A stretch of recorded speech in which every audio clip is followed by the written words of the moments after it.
Canada A78 established on the ILS. Good evening. Hello, hello. Oh, let me just check something here. Welcome everyone. There we go. Now it should work. Let's see. There's always something not working in these setups. Anyways, welcome to Nate. Hello, Lisa. Hello, Caspar. Hello, Aviator. Hello, Lilo. Ghost. Hello to you. Tom. Hello. And Svenja. Hello. Voyager. Wie geht's dir? Moin. Und Fabian. Hello. And Ghost. You'll be flying along. Let me first of all replay this jingle here. Welcome aboard the Captain and Black say a Box huge thank you to MAN experience. coming in with 89 months. Could new subscribers please make your way to the first class cabin, where complimentary drinks, snacks and premium flight entertainment will be served. Thank you. Hi there everyone, how are you all? How was your trip to Norway at Black Box 711? Yeah, the trip to Norway was fantastic, MAN. Unbelievable. If you want, send me a PM and I'll send you the link to the video that I made from the whole trip. And MAN, once again, thank you so much. And MAN, I'm not sure, are you flying along by any chance? And then Nate comes in, 31 months. Nate, thank you so much. Right, let me see, where are we? We are here in Toulouse, or not Toulouse. Thanks BB for everything. Truly great 30 months. And today is day one of my month off. Clinking months emoji. Nothing but flight sim and Europe. And then both together long. Nice. 1 month off, nice. Oh well, yeah, and then hopefully you see nice or get to meet nicely in Lelystad. Looking forward to that. Not that much longer now. Aboard the Captain Black Box Twitch channel and the Flying Greenland also coming with 59 months tier 3. Please make your way to the first class cabin. Tier 3, thank you so much, Flying Greenland. Flight entertainment will be served. Thank you. Hello all. Looking forward to the stream. Thank you so much, Flying Greenland, and welcome. So I hope you're doing well, Flying Greenland, and once again, thank you so much at tier 3. And Mark, hello to you as well. Hayden, hello. Aviation Tile, yes I am. Oh, I'm a retired airline pilot. Oh, MAN, you're flying along. Hang on. Let me just have a look here then.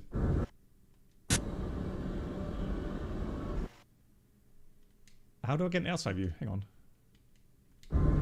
There we go. So that's you there, MAN then. Yeah, exactly. Flight 2222 to Toulouse. Classic. Right, a quick explanation, guys. I know I'm doing somewhat shorter streams lately. So we had a great flight with Sim Caesar 2 days ago, shared flight, which I really enjoyed. Today, one flight. The reason is I have something. Well, I've got an injury or something. So I've got problems with my neck, and it's really been bothering me for quite some time, but it's gotten worse over the last couple of weeks, and so it took me 3 weeks now to get a doctor's appointment to see if there's something dislodged there or whatever. Yeah, so I hopefully can do one flight without too much pain, but I just limit the time at the moment to streaming one flight. I will be back on Monday again. So yeah, you know, I do want to stream as much as I can, but the thing is that, you know, I have to look left for the chat, to read the chat, and that way, I don't know, sometimes it hurts. Ghost, thank you much. And hello to Airbus fan. Greetings to Denmark, to Copenhagen. How are you doing? Yes, I am enjoying my retirement, yes. Oh yeah, and by the way, so I'm officially lack of IRL duty stress, probably, Wager, probably too much relaxation, not good for your neck. I'm actually now officially a member of the local flying club now. So as promised, or as announced, I do want to get back into Cessna flying. So they have 2 Cessnas 172s, both of them. Now that's how pros do it. So both of them are IFR rated, actually. So what I'm aiming to do over the next couple of months is to get my SEP back again with the IFR rating. And that way, yeah, and I'm planning to do some vlogs as well once I'm flying, once I'm comfortable flying. Because the area here in northern Germany up to Denmark, who knows, maybe even some trips to Norway at some time, Holland and in Netherlands for sure. We'll definitely make some good content.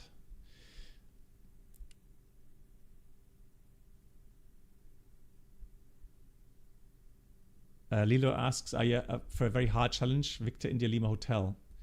It is scary. Okay, well, I can write it down and see. Is there scenery for that by any chance?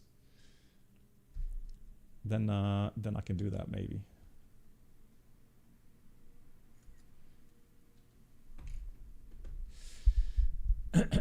Yeah, so Hayden, I have an appointment with a. Do you call him chiropractor as well in English?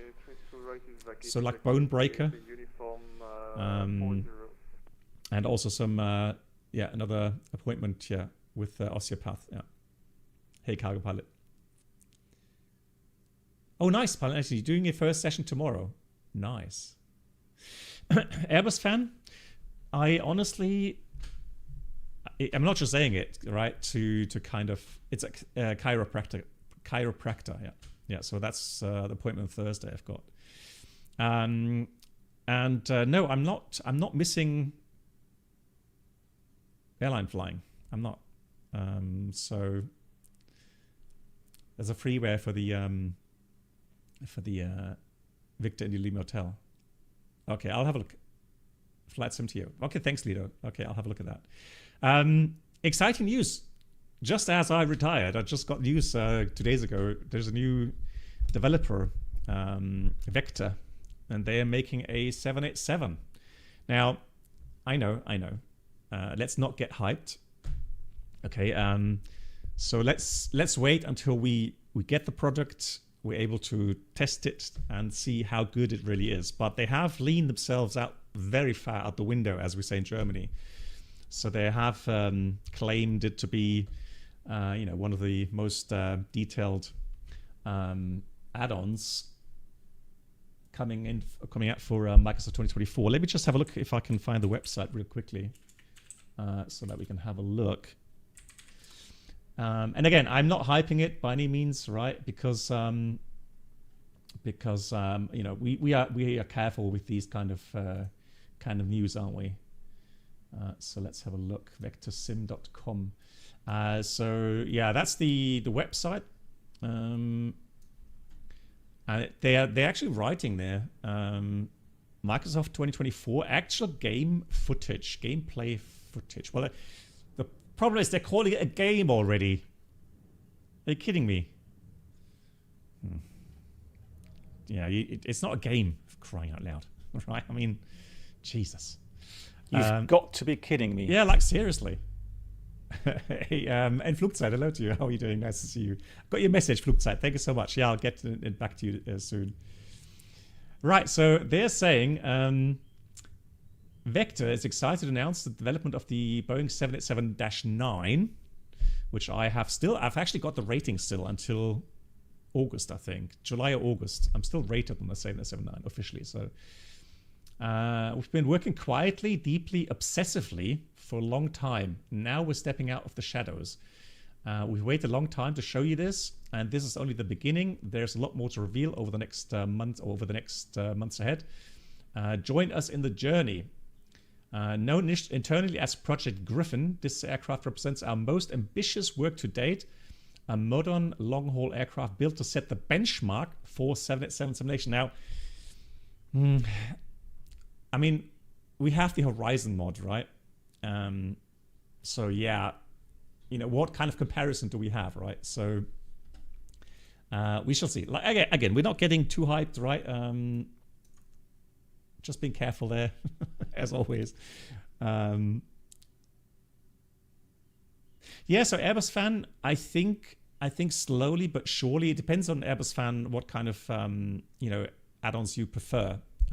So really, in 2024, what's really missing maybe the 747. But we've got so many good add-ons now, and the platform is running smoothly, so I don't see why you shouldn't go to 2024. Hayden, I'm not sure. There's different rumors out there, and I heard they have like 20 developers in their team. So apparently they have quite a few programmers there, but that's all, you know, just not confirmed yet. So, and Wild at Work, he's saying some of their team were from Inibuilds and VATSIM. Okay. So Vector exists to build the best aircraft in flight simulation. Now, this is what I meant with they're putting themselves far out the window for that, right? I mean, that has to be proven, right, before we can believe that. We're not interested in shortcuts, compromises, or chasing trends. Every aircraft we build is driven by a clear point of view on how it should behave, feel, and perform in the simulator across every phase of flight. Our focus is authenticity, system behavior, and long-term excellence. We build aircraft designed to be trusted, flown, and returned to over time. Project Griffin is the Vector statement of intent, our vision of what the best long-haul aircraft in simulation should be. Right. So we'll see. We'll follow that, obviously. And they are going to be, apparently, they're going to have, well, they're going to be on stage in Lelystad in March, and if they have a booth, I'll definitely talk to them, and maybe I can get a test version at some point. We know. Well, I'll try. Yeah, Hayden, that's my approach really in life, right? Rather under-promise and then over-deliver instead of over-promise and under-deliver, right? Yeah, totally agree. Their CEO is ex-INI. Okay. I'm not sure what to think about that. Without bashing INI, of course, but yeah, I mean, I've completely switched from 2020 to 2024 Airbus fan, so I don't have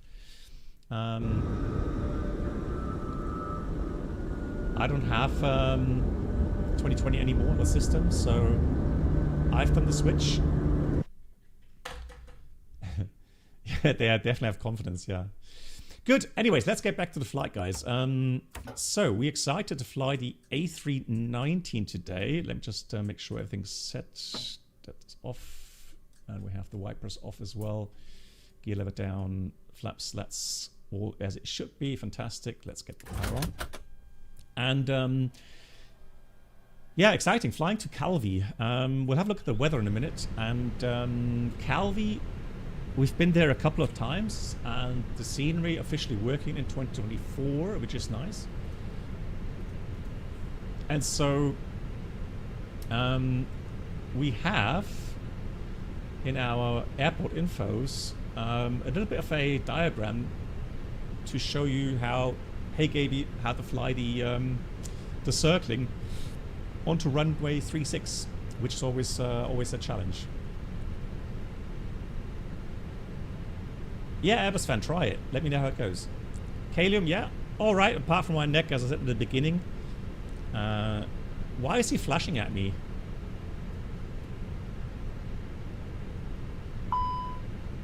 What's that supposed to mean? Makes me nervous. Yeah, but I'm sure I'm getting my neck fixed very soon, so should be good.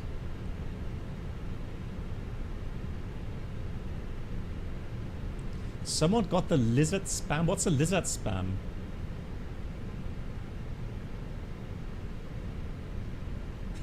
Would you like Americano or latte? I'll take the Americano. Yeah, Avimar, so as I said, as I'm not feeling too well with regards to pain in the neck, I'll just do one flight today, and then I'll be back on Monday, and hopefully next week, yeah, it'll improve again.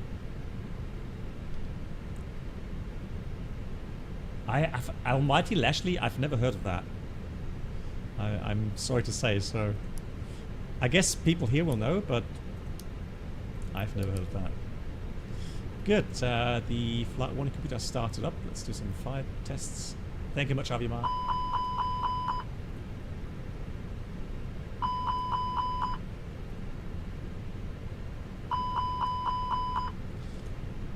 Yeah, it's kind of weird for me. So I do like go cycling, and I went cycling on, I think it was Thursday last week. And it was the first longer trip I did this year after the winter break, and it's just one of those things where you kind of have your head down a bit as you cycle, and you need those those muscles to be fairly strong. And I don't know, I guess something just got tensed up and really made things worse. So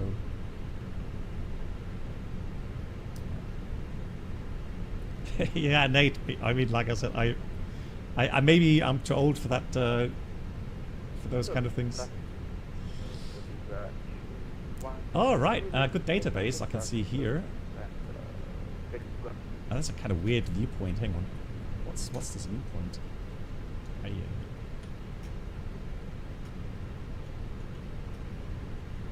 Should we do this way? Yeah, let's do it this way. Let's go for that. Let's save that. Save.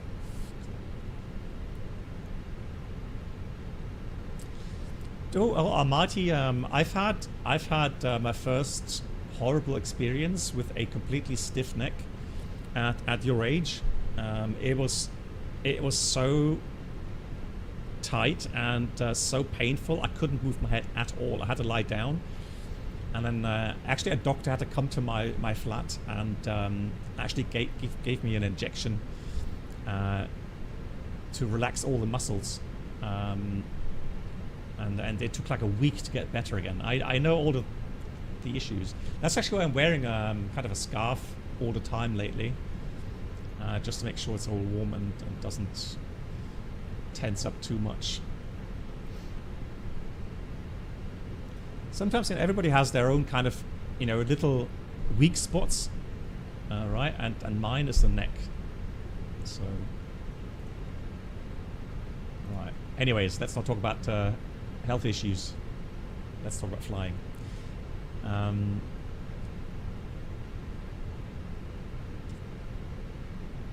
Yeah, but interesting. I mean, like I said, with the 787, I'm excited because... Thank you much, Fabian. Oh, and Fabian, hang on, you wrote something else further up. Let me just check something, Fabian.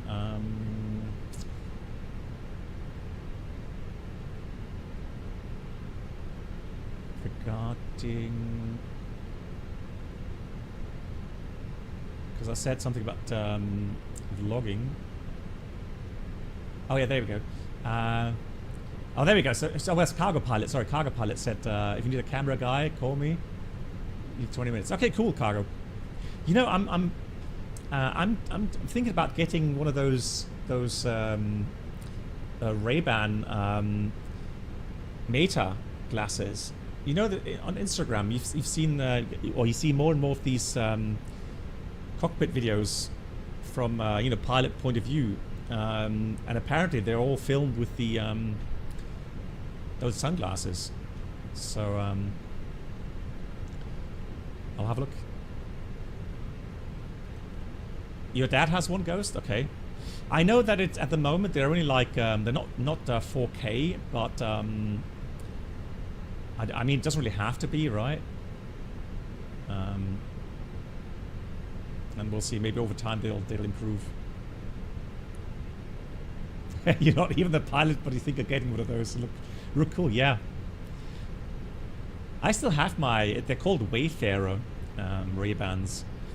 Kevin Costner wore that in the film regarding John F. Kennedy.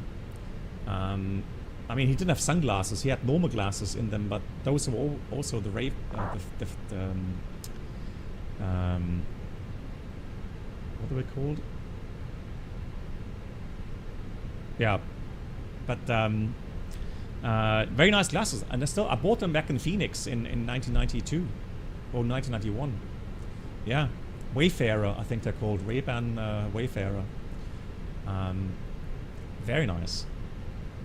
Very, very cool glasses.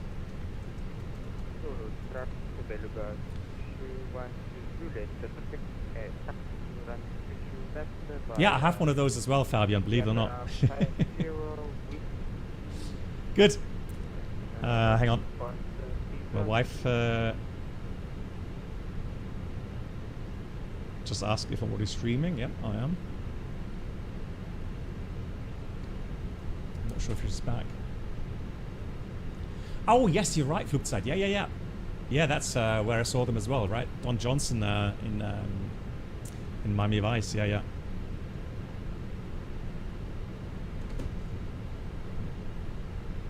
Good. So we're in A319 today. Foxtrot Golf Romeo X-Ray Lima. Flight time is about an hour 20 something. No, an hour only. 1 hour flight time. The routing is fairly straightforward. So eastbound past Marseille, just south of Nice, and then we'll fly the approach. Now, officially in the real world, there's a NOTAM out for Calvi. Here it is. Localizer, runway 18 is US. So yeah, Ghost, I mean, you know, you can land 18, but if you feel, lucky, then try the circling 36.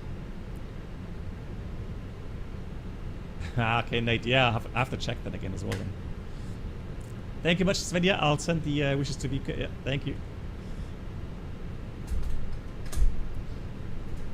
Okay, so localizer US. So we're gonna have a look at the approach possibilities, and also DME is US. Do not use, right? So we'll have a look. There's a lot of NOTAMs here for Toulouse. Let's have a look if we have anything special there. There's no control here. Oh, drill machine. Wow, interesting. NDB Tango Oscar Echo is US. Some cranes as always. Toulouse info not available. Doesn't matter. Okay, taxiing perimeter on Papa 10 Tango 10. Okay, but only when RVR is less than 350 meters.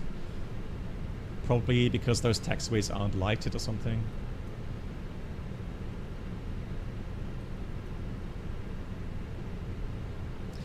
Fun story, guys, because I'm just reading this. I remember in Frankfurt Airport, they did some renovation works on a taxiway there, and during that, let me just get the charts. Just gonna change that quickly.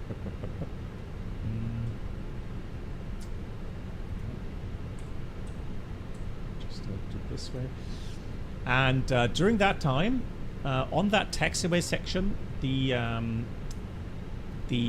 green taxiway lights were inoperative, and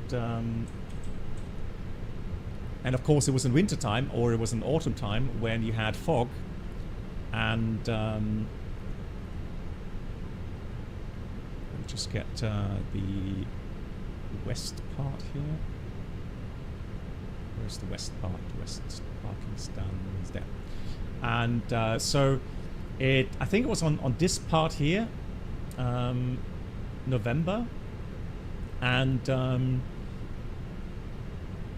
so during fog, so like below, I guess it was below 400 meters, because that's officially when you have low vis operations. You weren't allowed to taxi there on your own, so they had to bring a follow me, and I remember that we had delays inbound because they didn't have enough follow me's for the traffic, and so you kind of aircraft queued up. So we landed 25 right, and the aircraft started queuing up on Papa here. And it took like half an hour to get to the gate or your parking spot because of that that section being limited. So interesting, brings back memories, that those kind of NOTAMs. But we don't have any LVO today, so just been through here. Cranes, lots of cranes.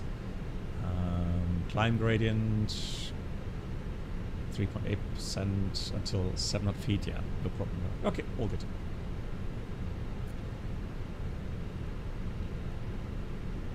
Yes, exactly, Adrian. Yeah, US means unserviceable. Yeah. Correct. Ghost, I fully agree. And View, hello. Yeah, it is. Most of the time, it is. Good. Let's look at the weather real quickly. So here in Toulouse, Blagnac, we have westerly winds, 6 knots, 12 degrees, 1027. I'll dial it in already. 1027. Prop 40, light rain, but that's already passed. And then tomorrow, fog. All right.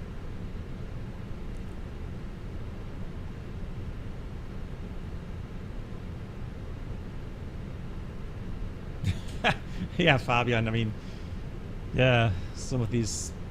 You know, they changed the lightings in Frankfurt some years ago, bit by bit for each runway, and then they had to have the information in the NOTAMs as well that runway 25 center now has LED lights instead of normal lights. So here we got St. Catherine. So Calvi 340 at 4. So they still have northerly winds. So the circling 36 should be good. 14 degrees. Nice, the alternate is also good. No threats. They will have 04 left and right in use with that wind. So all good. Weather charts. Some icing. But apart from that, bit of tailwind, crosswind. Level 300, I think we filed. It's one of those strange routings where you have an even level going eastbound. I mean, that's fine with me. Good. Let's do ground services. So actually, let's go load aircraft and just boarding only. Refuel instantly. So according to the flight plan, we are supposed to have a min block fuel of about 6.2. Yeah, so 6.2 we have. Fantastic.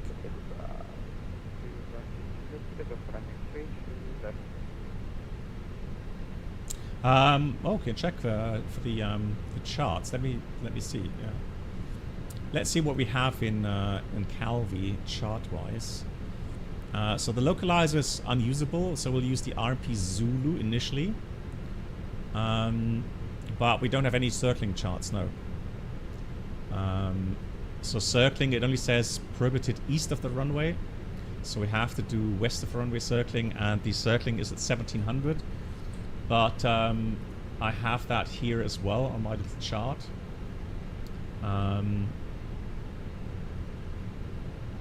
Yeah, so we'll use those infos to make sure we have a nice and and fairly stable approach.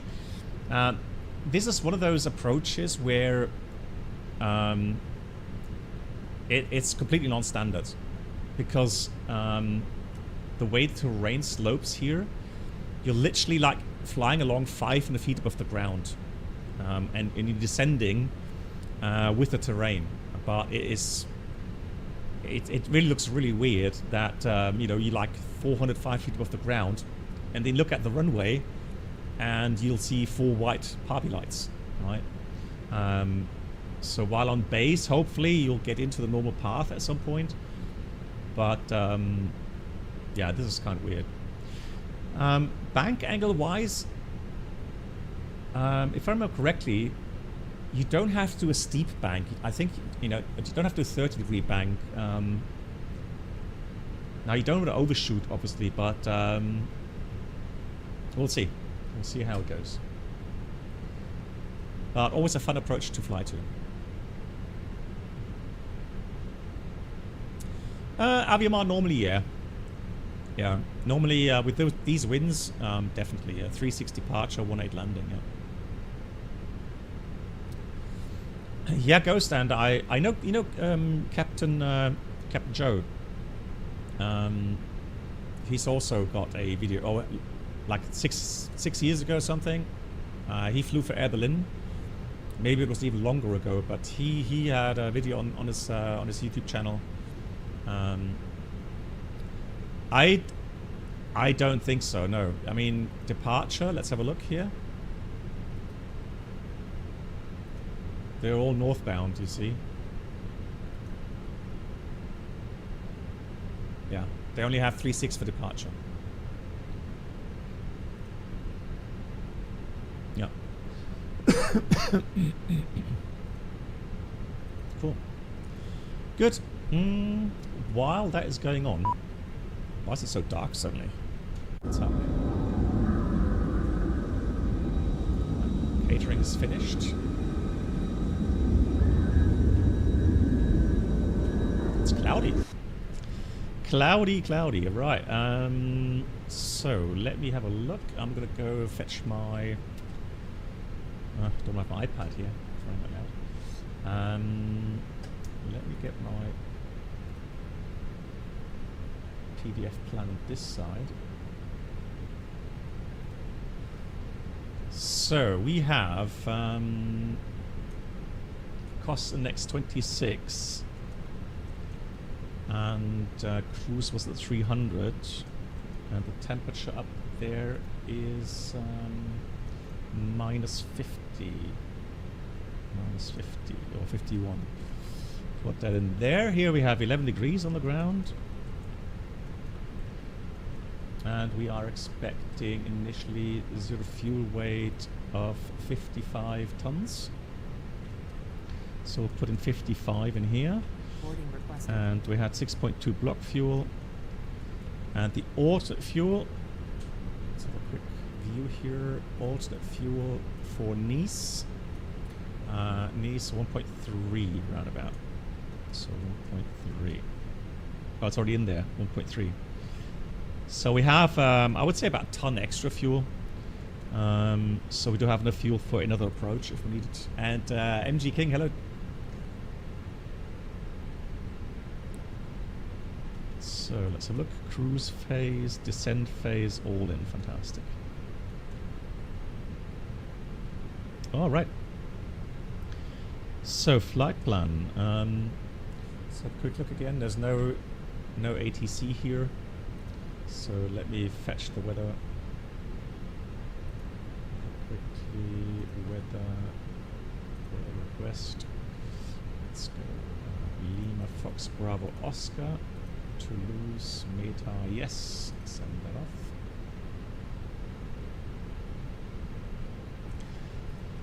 Yeah, I normally round up to the next 100 kilogram.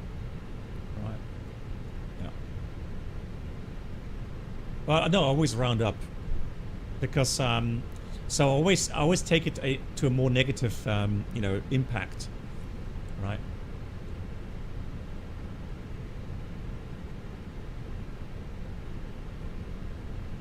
Yeah. Thank you.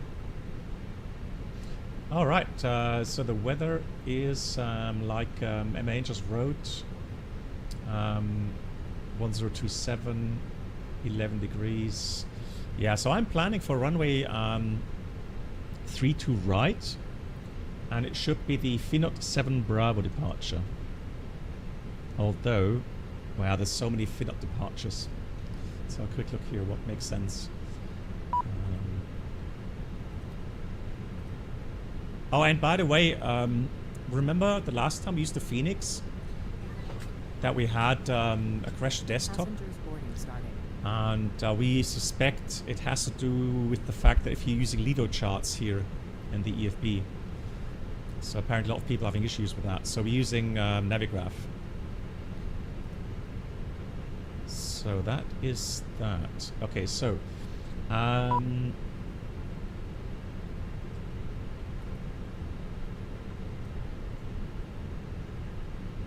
have a quick look at the differences.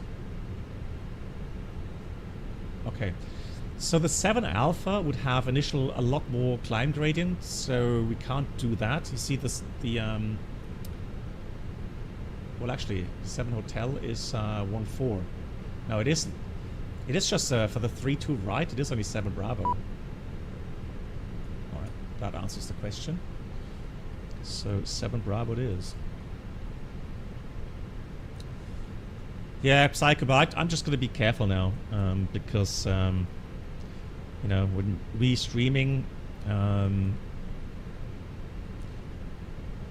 crashed the desktop is always horrible. Good, so we're going to fly the RNF 18 Zulu, and that. Let's have a quick look here.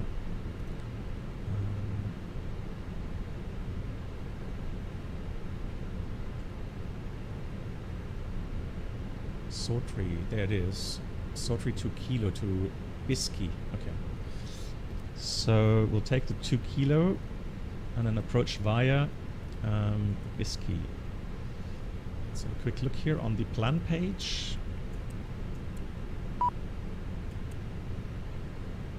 Yeah, that looks alright. Insert that.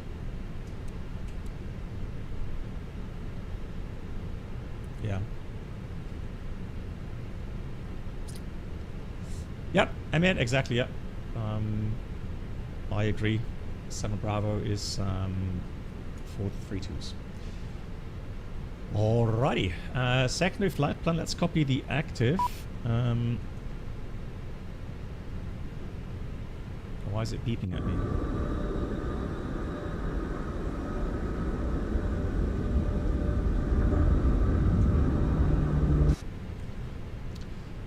Alright, and then we'll do a quick return if anything happens. And in this case, we will fly the ILS 32 left Zulu. No star, no via. And for the engine out procedure, have a quick look here. Engine failure, 32 right, acceleration 2000. And it's just straight out. So we'll take 32 right. Radial is going to be 322. 25 miles to hold. Cool. RACNAV, it's an RNAV departure. We don't really need anything in the RACNAV page. So I probably leave it blank unless we have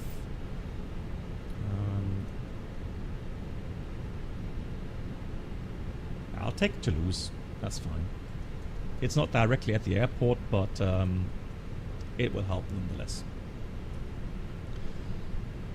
Good. Then we shall calculate our takeoff performance. So we have Toulouse 32 right, runway dry. Yeah, we'll leave it at dry for now. So expected takeoff weight should be around 61 tons. Now we haven't finished boarding yet. So there's something you have to understand, that you can work out your takeoff performance with the preliminary data, but you're gonna have to recheck it once your final load sheet comes in, okay? But it's not a bad idea to do a you know, preliminary calculation there. Anti-ice not required today. Packs off, yeah, we'll do that. Here's the wind temperature. Yeah, 1026 is something which I would do. Oh, actually, it says here 1026 now. Intersection, good point. We'll check that as well in a second. Let's get the latest weather again.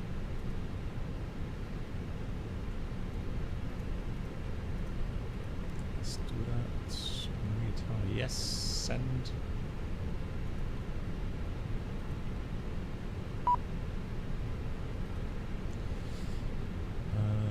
And it is, no, still 1027. That's from 1730 UTC. Yeah, that's actually pretty... Alright, good. Yeah, you see, that's what I love about this community. My viewers here are so up to speed. So they're already requesting intersection departures. Oh, and real-world experience tip coming in again. Because... it almost happened to me that we're in a hurry and you know, haste makes waste, and we almost departed out of November 4, but we realized, because we briefed November 2, always said November 2, and then I don't know who said, not putting blame on anyone here, I don't know who, either myself or the co-pilot said next to the right. And I looked at this sign and it said November 4, and I said, no, something's wrong, that can't be right. Because it felt like we had already taxied out so far.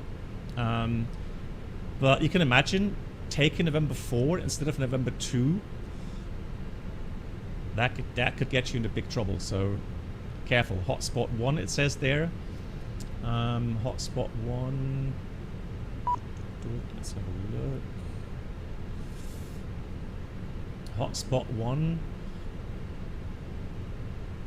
Oh, well, that's something else. That's for leaving. Okay. But anyways, yeah, we'll take November 2. Why not? I agree. I think that's a good idea. Saves us some taxi time. So we'll go with November 2. And November 2 has...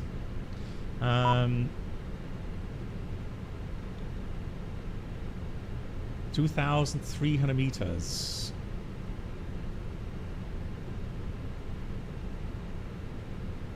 Yeah. So we'll add custom intersection November 2. 2,300. Yeah, but I think here you just put in the runway takeoff length available, right? And then it'll give you the shift, and we can check if that makes sense. Okay, so we'll always check, don't just accept it, check. So full length is 3,025, and November 2 is 2,300, so 700 meters is correct. Yeah, that makes sense. Ghost, don't worry about it, I've done it many times as well. So that's why you have to recheck it, and that's why both pilots do the calculations. So we'll leave that. I'll do the temperature at 12, 1026. So we have, again, optimum flap, no toga, anti-ice off, packs off, takeoff weight, weather, runway, intersection November 2, shift, looks good, let's calculate that. So this would give us flap 1, flag 67, which is still fine, and a stop march of 382 meters. That is perfectly fine for me as well. It's more than 300. So send to the MCDU. Now the last thing to do is we'll do the engine out, 2000 acceleration. Elevation here is about 500 feet, so that's correct. And we got NADP 2. So we'll change that to 1500, 1500, put that in there. Transition 5000, speeds, plane 207, looking good. Here we got 208, and the FMS is 207. All good. Good, so how's it looking now with the boarding? How far have we got? Everything's boarded. I have a feeling it's telling me to open the cargo doors, right?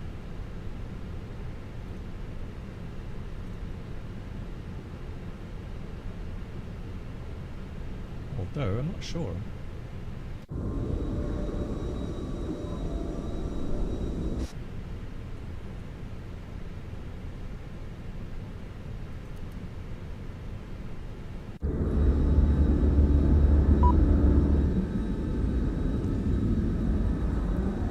So GSX doesn't open the cargo doors?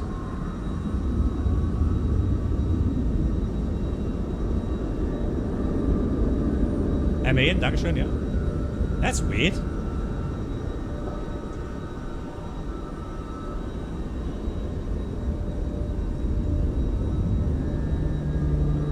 Ghost, hello. That's you there. Oh, no, sorry. I thought... The November Kilo.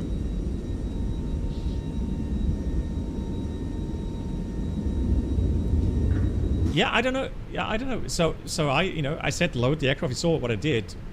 The aircraft was powered at the time, so I'm not sure why it.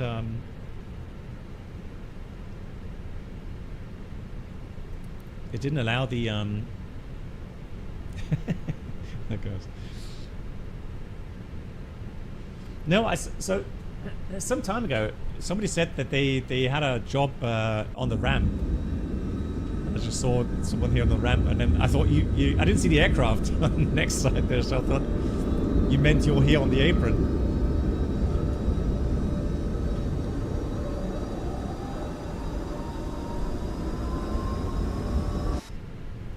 All right, APU starting up, fantastic. Good. In the meantime, as we're waiting for the final figures, though, what we'll do is we'll do the briefing. So A319 today, CFM engines. Yeah, 5650 5B6, good database, and so we had ordered 6.2 tons. We got 6140 balanced in the tanks, fantastic, and taxi out is as follows. Aircraft is loaded, fantastic. So taxi out, pushback, facing south, very likely, and then let's have a quick look at the parking stands here. Where are you? Parking stands, there they are. Yeah, so we'll face south on Tango, and then we'll go Tango 50, Papa 40, and then all the way down to November 2 intersection. And again, we'll be careful to check the intersection signs to make sure we get the right intersection. Wasn't there also an EasyJet that took off from November 4 mistakenly? I remember somehow, not sure it was at Toulouse, but this corner is nasty. So like I said, I almost fell into that trap as well. IRL, so yeah, you've got to be so careful. To you. Enjoy MAN, the Dankeschön. Vielen Dank, gifting 5 subs. I mean, that's really kind. And so everybody that just got gifted, it's Brother, Silent Cream, Nordic, Racing FX, and Stony. Please say a big thank you to MAN for that, and a big round of applause. Hang on, there we are.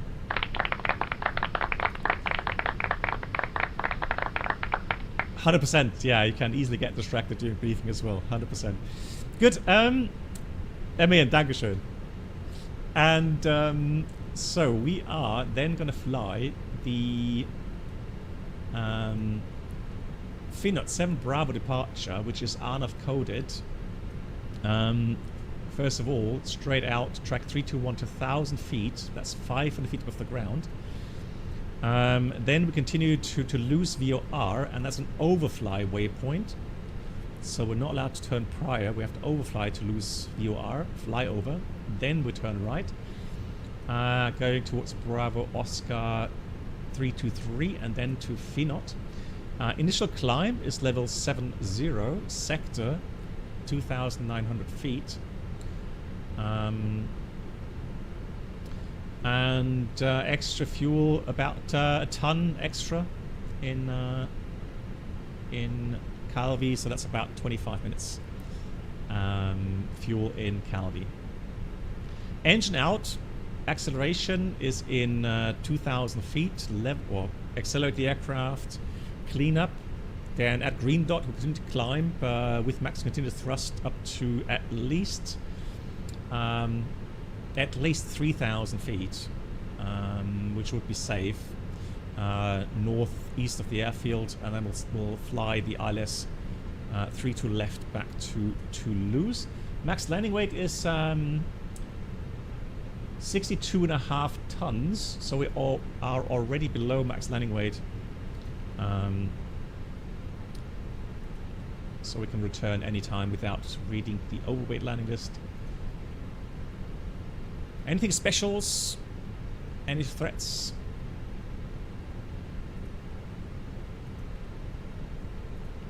So we have the final load sheet here. So we enter the data now. 55 tons as planned. CG is 30.6. Takeoff weight is going to be 61 tons. 61 tons. And the takeoff CG is going to be 29.1, which would be about, well, almost zero trim, maybe up 0.1. So let's recheck the performance values there. 61 and trim. It says here up 0.4. But that's different though. So we set trim for takeoff is gonna be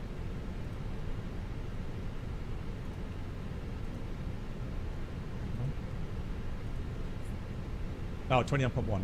Yeah, 29.1. Interesting. So 26, 27, 28, 29.1. Yeah, okay. Yeah. Up 0.4 is fine. Yeah, so we'll leave everything as it is. No changes. Lagnac traffic, there's MN. 903 pushing back from ascent Echo. Good, let's read the first checklist. Taxiway Tango 41. So let's read the cockpit preparation checklist. Gear pins covers removed. Seatbelts, fuel quantity, again, fuel quantity 6,120 kilograms balanced. Seatbelts on ADIRS. 3 times enough. And Bauer Ref 1027 3 times. And that's the cockpit preparation checklist complete. Let's do the before start items. External power disconnected. Fantastic. Here comes the beacon light on.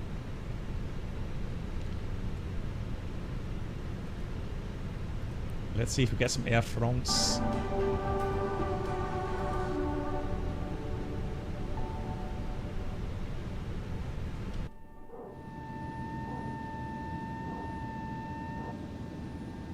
Hello, Captain. We are ready. Hello. Hey, Bananan. Yeah, so Psycho, apparently it's supposed to be a safeguard. So that you check the ECG percentage first of all. And then check the up or down value. I guess it has to do with the fact that this trim wheel setting, so this is the absolute master indication. Right? Anything written has to be checked against this scale. This is the only thing that really counts. Chase plane and Microsoft Flight Sim. I don't think it's a must-have. I think it's just a bit more convenient. So if you already know how to use it, it does give you a few more options to quickly change viewpoints and, you know, for me as a content creator, it's just a bit more comfortable to use.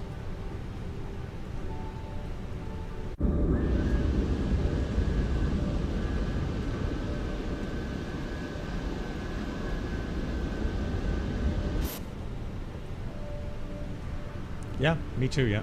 I like chase plane as well. And, Exactly, 3 days.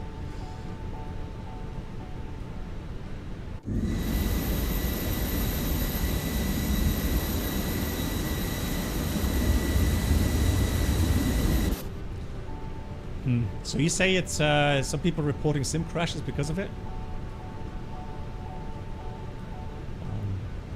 Yeah, I've not noticed that, but who knows?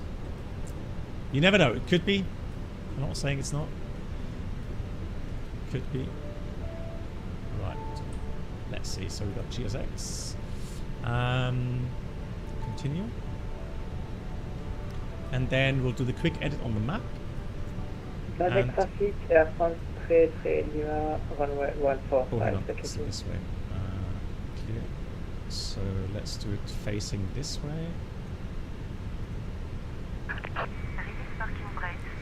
Right, let's see.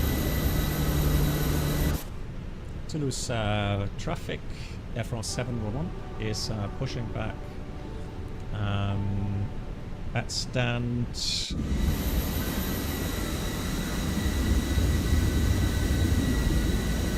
at stand Echo 60.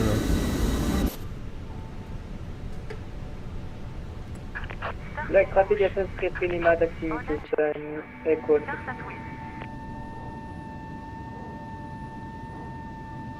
Oh, after yellow ilic pump. I'm wondering why it's so loud in the cabin. That's better.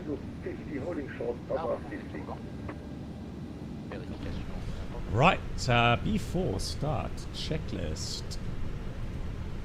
Before start, parking brake off. Takeoff speeds thrust. So we have 131, 131, 136, flex 67. Windows doors closed. And the beacon is on, and that's the before start checklist complete. Engine start. Let's start engine number 1. Oh, what a convoy, yeah. Ghost? Yeah, sorry.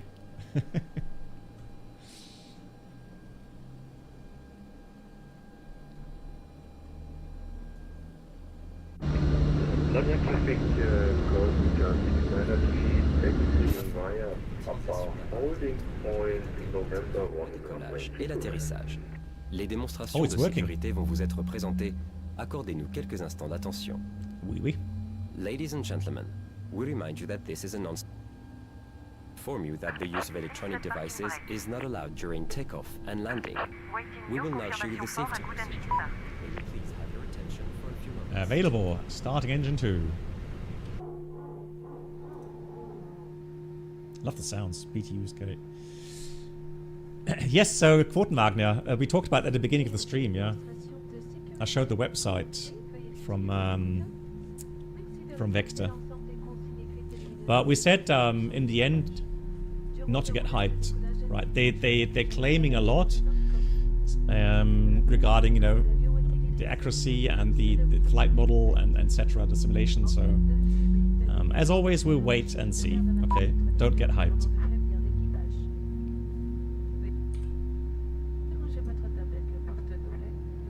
Cockpit to ground.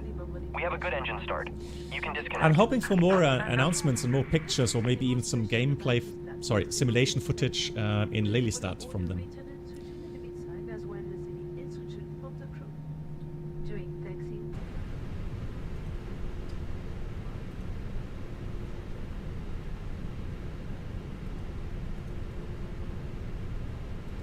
Good engine start. Let's do the after start flows. That's all done. Trim. And then we'll do the flight controls. Forward up. Forward down. Forward left. Forward right. Merci beaucoup. See you next time. Au revoir, madame. Forward right. Neutral. So wait for the all clear signal. Airbus fan, you're actually going by Air France tomorrow. Copenhagen to Paris. Oh, to Santiago de Chile. Nice. Wow, that's a long flight. Yeah, 14 hours. But, I mean, I hope you have good weather in Chile. Because what a beautiful approach that is. Absolutely great stuff. Good. All clear signal was given. Let's read the after start checklist. Anti-ice off. Beacon status. So there's no status message there. Is checked. Pitch trim 29.1%. And rudder trim is neutral. And that is the after start checklist. Toulouse traffic. Air France 711 taxiing runway 32 right into Toulouse. So left side clear, right side clear. Here comes the brake check. Looks good. Yes, they are, Jacob, yeah. The rudder pedals are linked. So this is really the only thing that's physically linked here in the Airbus.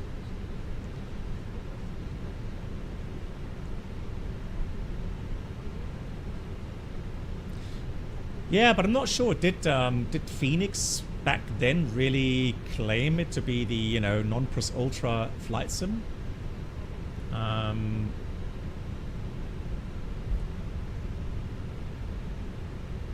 Back then?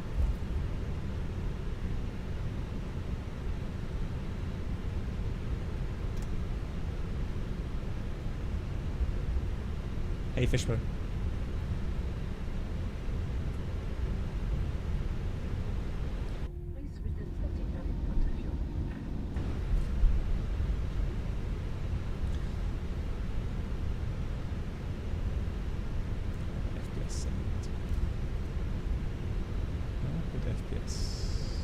Toulouse runway traffic, this is currently 693 for Air France 711, you can be confirmed. Oh, hang on, what was it saying? Air Course guy, could you repeat the message, please? Didn't quite catch it. Yeah, Air France 711, I'm Corsica 693, I will be at the runway in just about 5 seconds, but you can go first. I guess you will make an intersection November to takeoff. Ah, that's very nice. Okay, so expedite, and yeah, we will do the departure out of November 2, Air France 711. Dankeschön.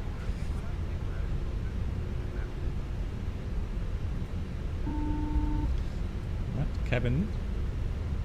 Hello, Captain. That's the cabin secure for takeoff. Thank you. Merci beaucoup. See you in Calvi. Let's do the rest of the items. Let's get the radar on, PWS on, and we'll do the config test. Looking good.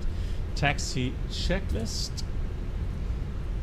We have flight controls checked, flap setting, config 1+F, radar, PWS is on and auto, engine mode selector normal, and ECMA mode takeoff no blue. And that is okay. So now I can see November 2 here. That's one of the signs I'm checking, but the major sign that I check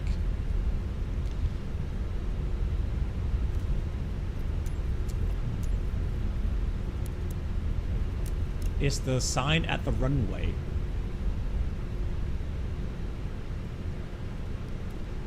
Lineup checklist. We have takeoff runway 32 right, November 2 confirmed. TCAS. TARA, pack 1 and 2 off. And they could check that with the status here.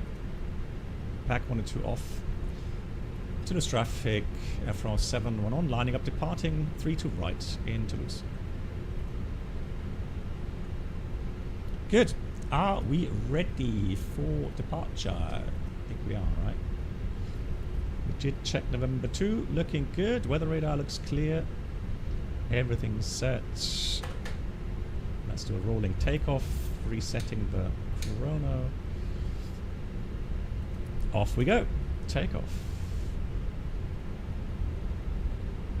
Lanyard traffic, Corsica 693 lining up runway 32 right. Manflex 67, SS runway, auto thrust blue. Thrust set.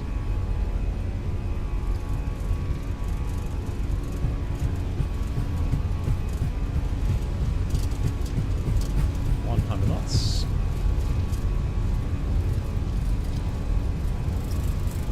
V1. Rotate.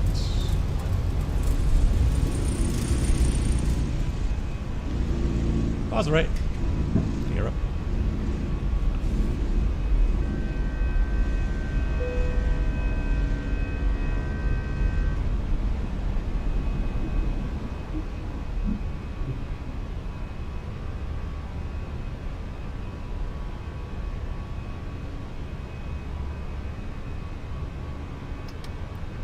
Thrust climb, out blue, 7,000. Here comes pack 1.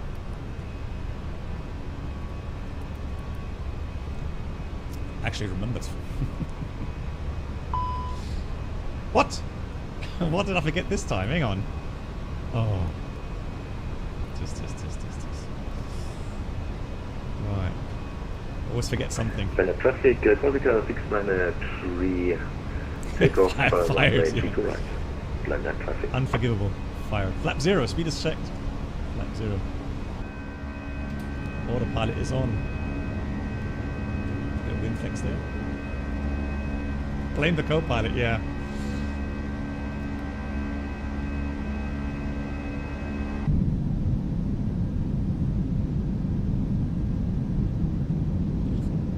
Oh, and I'm using, what's it called? Atmos. Rex Atmos today.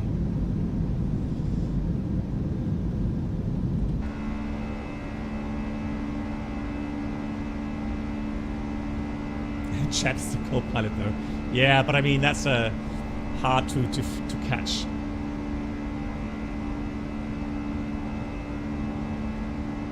Yeah. I think I have to have a look again at FS2 Crew, yeah, because I own it. Might as well get it again.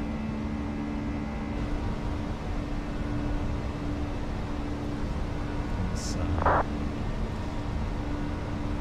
Well, Atmos, just the coloring a bit, Avimar. So the atmospheric colors and just to test it out. Start 7-0. There's no more restrictions there. Let's have a look. Any traffic above? Let's check. That's not above. No traffic above. Let's continue climb. And we want to go up 300. So we have thrust climb out blue, 300. Temperature. We're in clouds. Checking temperature +7. So we need anti-ice. It's on. Those can go off. Alright, let's see if we can break up the clouds early today. Yeah, we do have weather radar now, and it does show up from time to time. I wouldn't say it's perfect, but the bigger kind of areas, thunderstorm cells or larger precipitation areas, you will see. Yeah. True, it can't be tilted. Is it, Quotenwagner? It's still not 3D, is it? So I think it's just a cross-section. While apparently in X-Plane 12 now, it is 3D.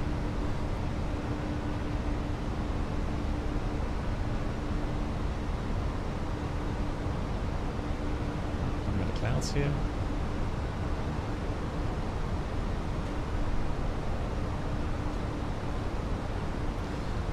Yeah, you can increase gain. The question is though, I mean, in real life, we didn't really do that often.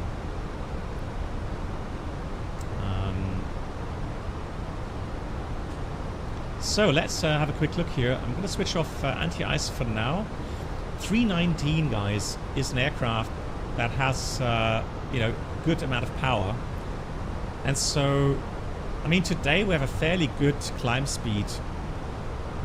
But, if you like on 270 for the climb, then the pitch will definitely be 7.5, 8, 9 degrees, which is too high to release the cabin.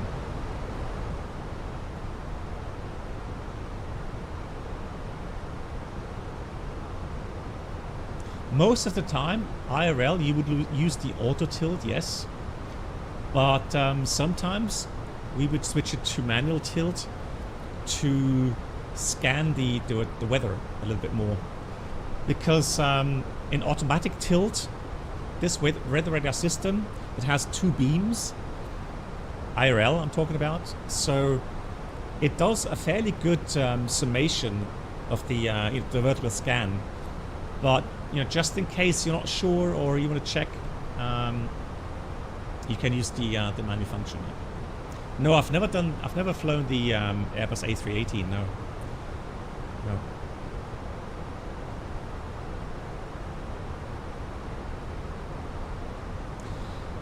Yeah, the gain. So sometimes, I mean, it's one of those features again that we didn't use that often IRL.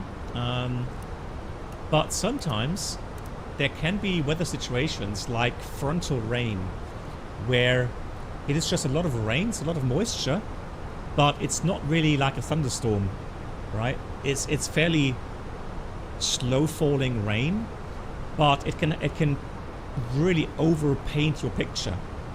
So you would have like a huge red area ahead of you, even though it's not like a thunderstorm, so it doesn't really pose a threat apart from a lot of water.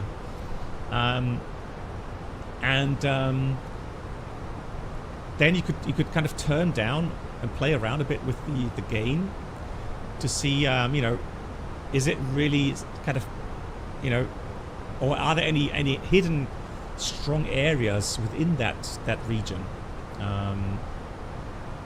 But yeah, you know, you wouldn't really, at least I didn't use the gain often. Hey, Drehstückpilot, good evening. The clouds today here are looking really strange. Now, I don't think that's due to Atmos, is it? I mean, I can quickly check. So if I go reset, no, it's not because of that. No.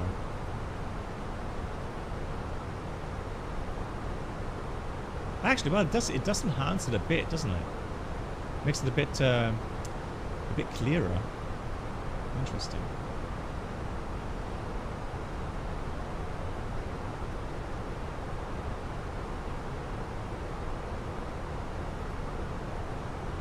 So now I'm turning it on.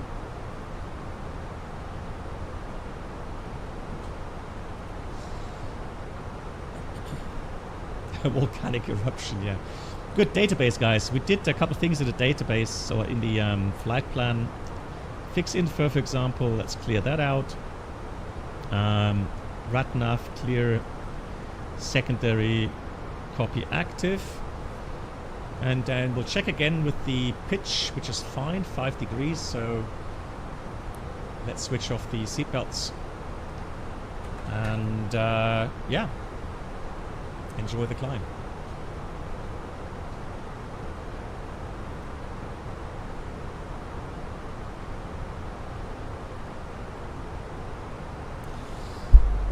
Aviamar, it all comes down to experience. So thunderstorms per se are very easy to recognize on the weather radar system. It doesn't matter what radar system you have. Thunderstorm cells are really clearly printed on your display. I think that the more dangerous kind of issues arise when you have several thunderstorm cells and then maybe some shadowing. So a big thunderstorm would kind of block those transmitted radar waves to go through that cloud. So that's why anything behind it is shadowed. So you could kind of think it's safe, so you plan your routing around the thunderstorms. But then after you pass that thunderstorm, then you suddenly have a new picture come up because the shadowing or the other cloud comes out of the shadow. So it's these kind of things that you have to be aware of. But in general, the weather radar pictures regarding thunderstorms is actually very clear.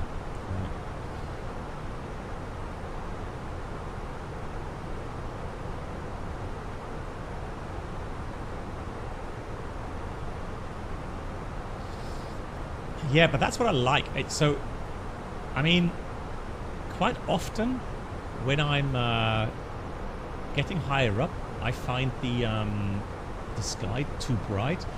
Now it is 20 past 5 local time. Question is though, is that too dark? So I'm just going to turn off Atmos again. You see, that's without Atmos. And that's a question. So yeah, so Atmos is definitely that preset is too bright. What about this one? That's even brighter. Okay, strange.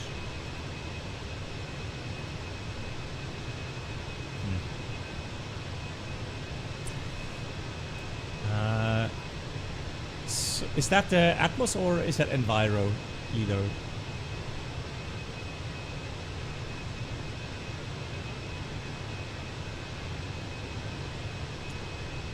Starminer, hello.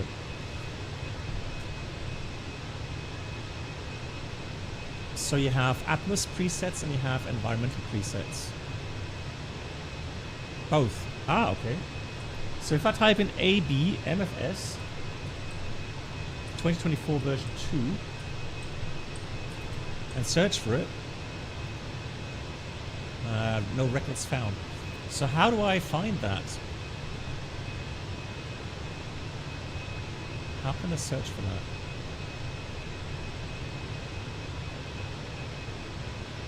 No, I'm not real time. I'm about an hour behind. Or 2 hours actually. I'm 2 hours earlier. Click public. Okay, hang on a minute. So Atmos, show public. And then we can search that, correct? Copy. Search.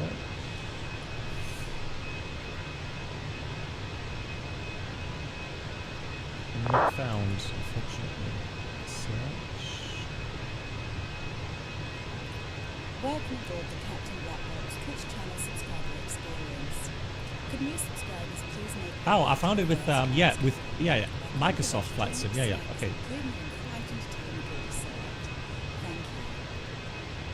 So let's have a look here. Operated into MBO yesterday and your X787 landed behind me. Thought about you. Maybe we'll hello to you. 51 months in total. Nice, thank you. Nairobi, and yes, the X787 landed down. Nice. Yeah. I can't say that I'm missing it, but right, let's try that again. So Microsoft Flight Sim search. So this would be the preset. Okay.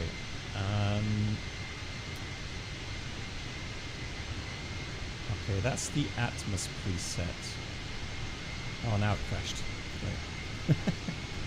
Hey, Romeo. Hang on.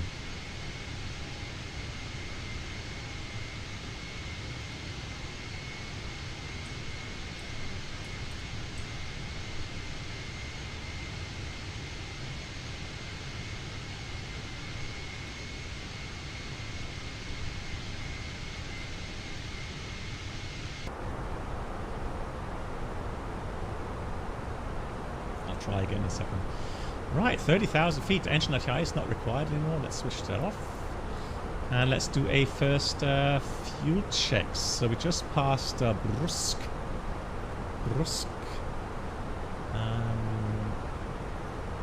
So let's check Brusque. Don't have that. Fox Juliet Romeo is the next waypoint we can check. So this one here, we'll check.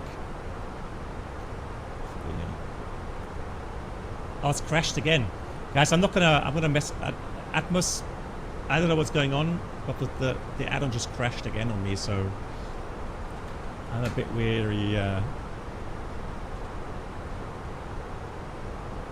try again offline.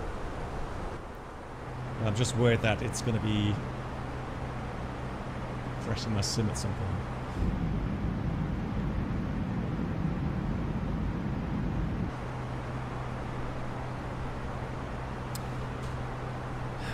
Let me try again. I mean, I bought it through Orbix, right? So let me see if I can started through orbits.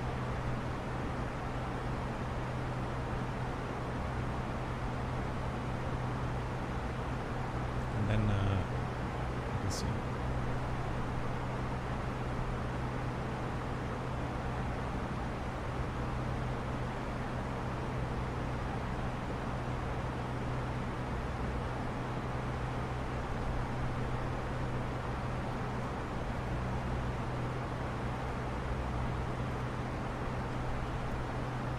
So let's launch.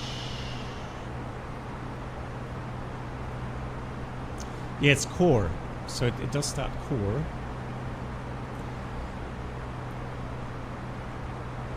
What are your thoughts about the... No, it still crashes.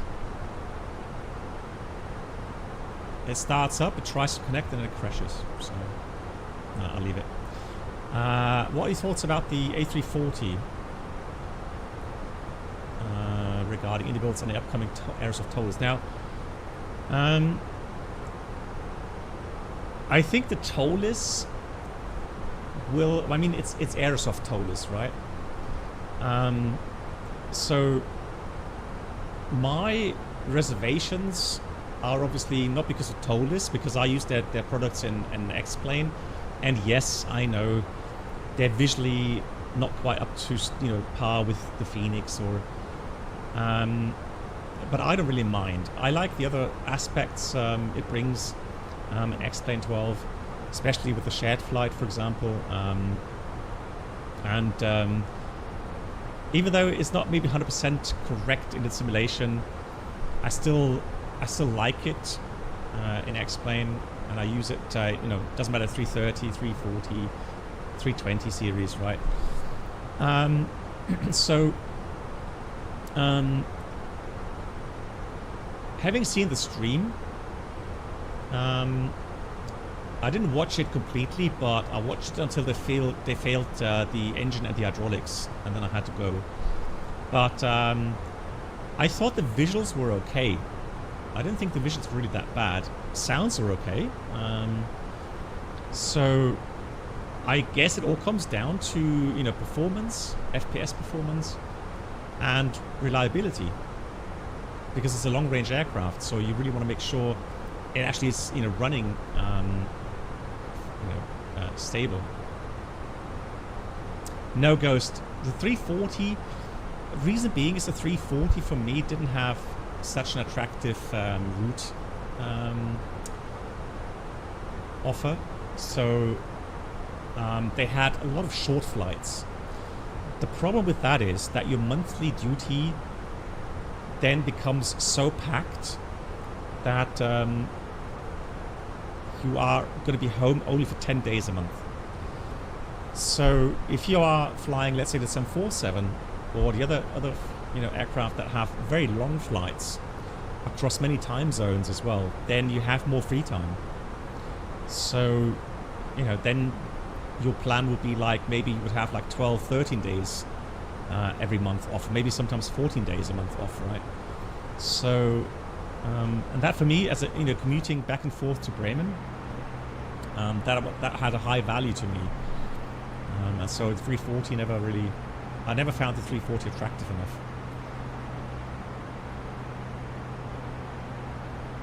Is the threat allowed to be a pilot can fly all legs as pilot fly?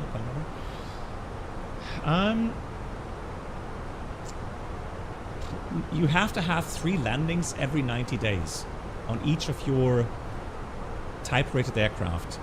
So let's say you're flying 340, 330 as a combined rating, then you have to have those 3 landings, as far as I know, on the 330 and the 340, meaning 3 landings every 90 days. So yeah, you can, if you want to, you could say, talk about long range now, you know, I'm happy. I've got my, you know, 1 landing per month on each aircraft type, and then I'm happy. You can do that. On short range, I've never ever come across a situation where my co-pilot said to me, "Nah, it's alright, I'll only fly one flight this rotation." Because then I would have said, Well, you know what? You know, flying, let's say 20 sectors in 5 days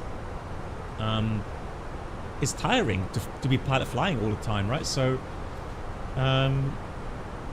you know, then I would maybe investigate what the reason is. But again, I've never had that situation, so. What was the longest flight on the 787? On the 787? I think it was down to Dallas. 11 hours? 11 and a half hours? I think that was the longest.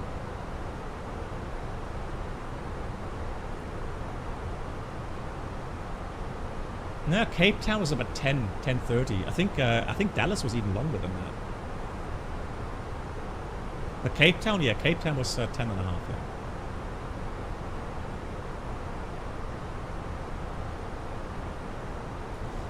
Cape Town, well, if you fly the visual approach, shall I give you a treat? That's not this one. Hold on. Let me see. I hope I find the video. I'm not sure if I have it there.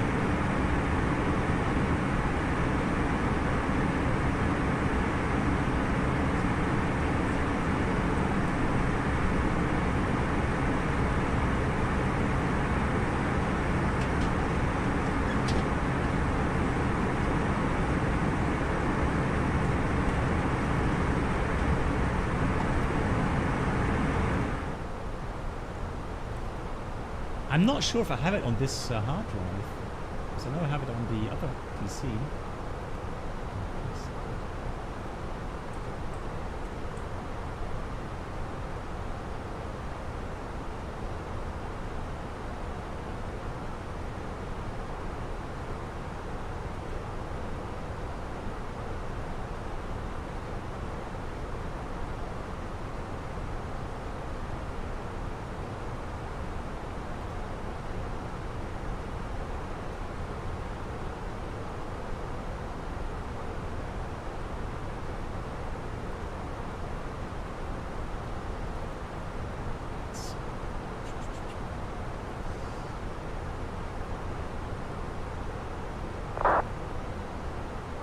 Right, let's see. I'm just gonna have to check if that is the correct video, because I had to blur out some of these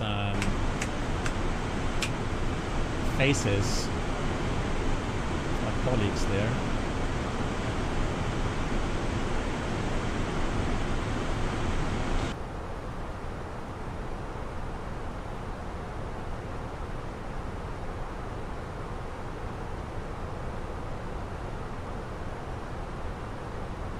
I think that's the one. Yep. All right. I'll show you that. So that was the my last landing, my official last landing on the 787 before retirement in Cape Town. So and then we got a nice approach into the hotel.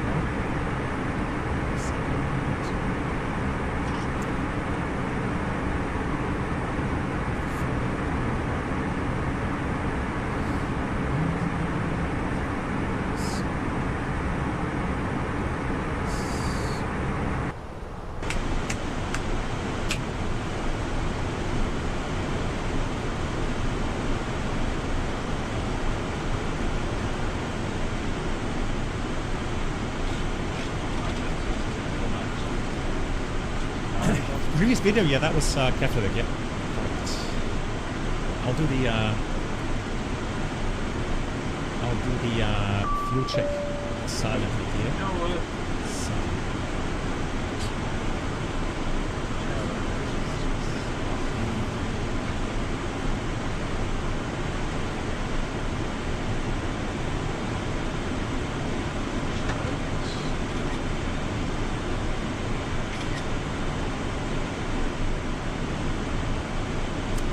Take right on time.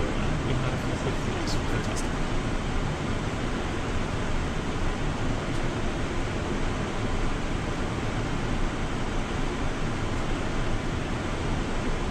Vector 770, man.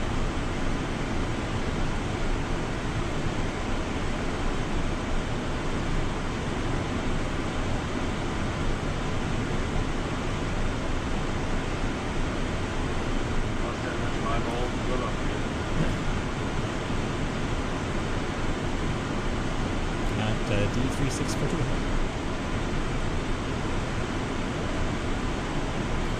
Yeah, I mean the 787 is a lovely aircraft. I mean, I would love to have a good sim here, or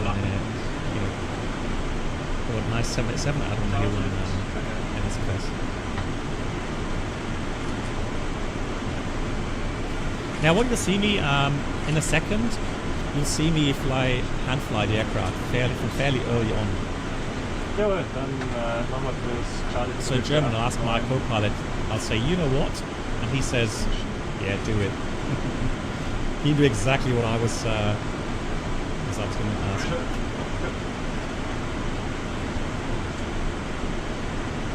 Hey, Steppke.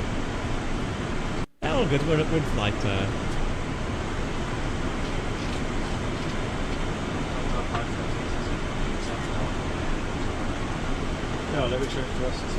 Another very interesting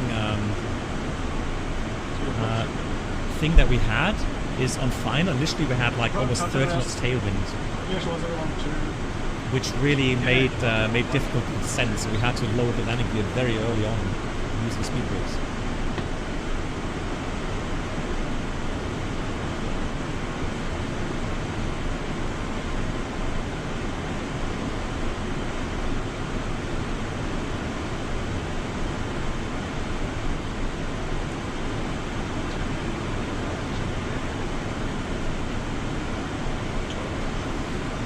The 787 is slippery because it's just such a clean aircraft aerodynamically.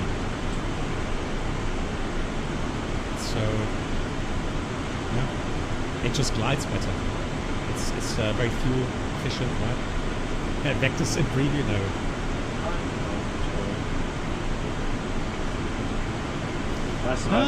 It is agile.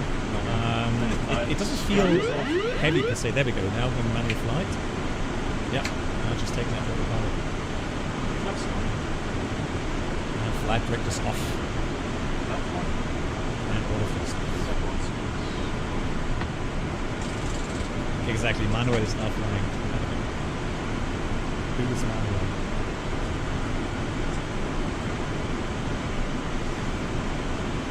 Yeah, I mean the weather was nice, beautiful weather, and you know, I had the little break. I felt good. So I was nice and rested. And I felt like hand flying, especially since it was the last landing.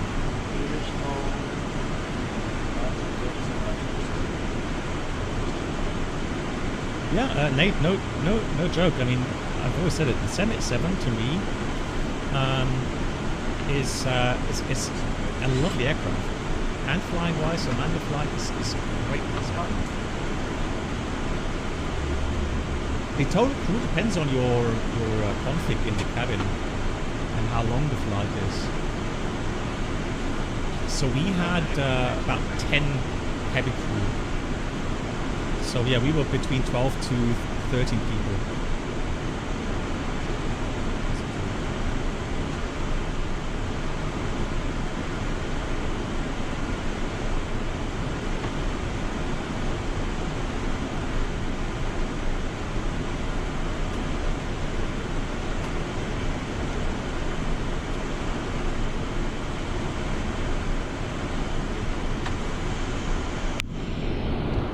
I'm checking.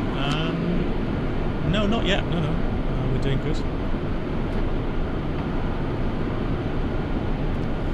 3 pilots. That was fun. Yeah, turn prediction is great. I agree. But I've heard that the Airbus 320 is getting it as well, apparently. Bruno knows that. Bruno is on top of it.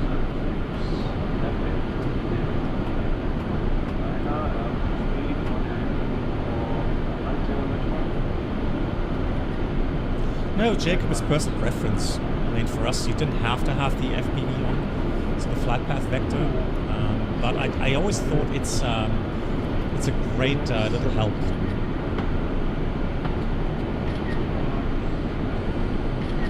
But it depends on the airline SOP, Airbus fan, and the legal requirements. For us, it was around about 4,200 nautical mile distance. That's when it changed. Yeah, now you can see 12 o'clock, the table mountain.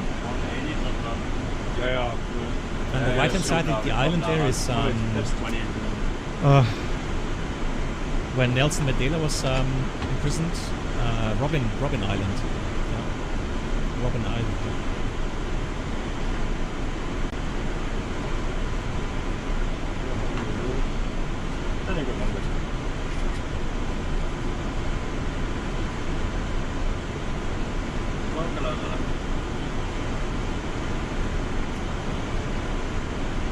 Yeah, because of the tailwind ghost, we had about 30 knots.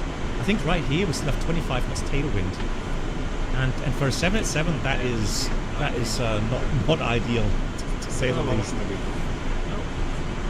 Now I'm already getting landing gear out, and again getting drag out because otherwise no chance to get the energy out of the aircraft. Yeah, north of Cape Town in this area. Yeah.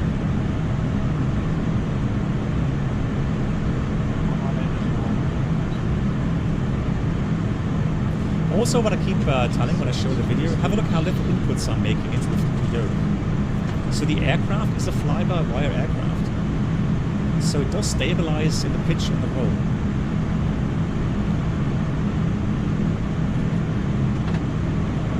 And it trims to your speed. So as long as the speed doesn't change, you don't need to change the stabilizer trim. You only have to trim it manually in the stabilizer, so the pitch axis, if you change the airspeed. And that is to replicate the normal conventional. 2500.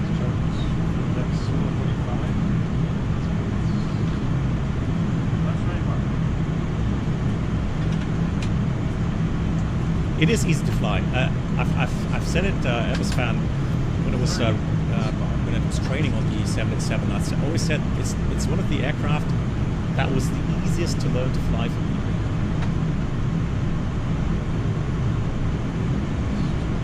I'm talking about hand flying. It was really, really easy to learn because it was so stable. So even in crosswind situations, takeoff and landing, it does stabilize the aircraft.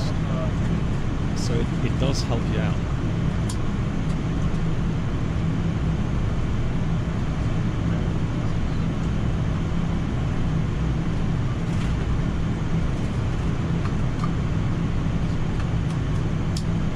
Yeah, me too. The electronic checklist, if it works properly, it's fantastic. You just have to understand how to use it.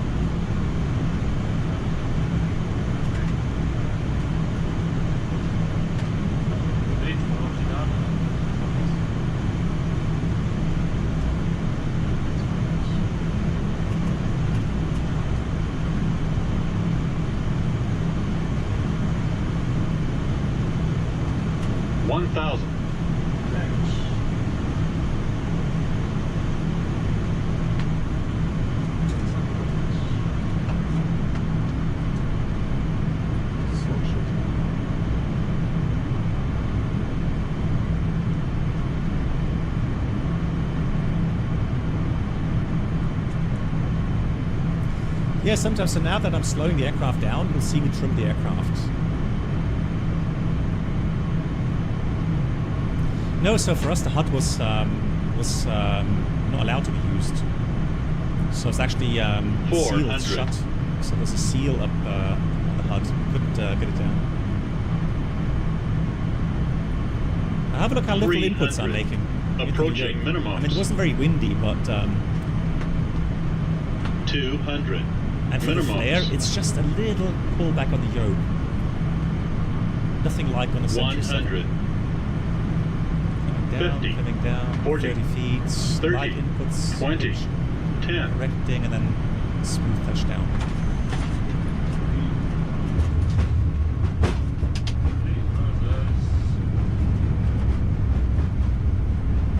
Does Boeing manual trim handle easier than Aerospace? Well, I mean, so the Airbus really is not supposed to be flown with manual trim, right? It only happens when you have an issue and the aircraft goes yeah, it goes into direct law. And then it's not easy to use the, well, it's not hard, but it's not as easy because you have to use the trim wheel to trim the stabilizer. Right? There's no trim switches in the Airbus.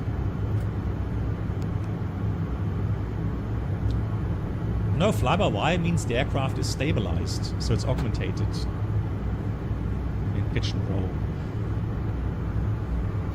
400.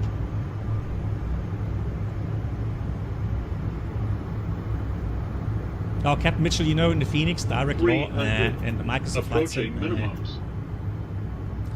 the thing is, in my opinion, the manual trim doesn't work in the FENIX in direct law. 100. Yeah, the Reef Pilot's filming, yeah, exactly. 50. 40.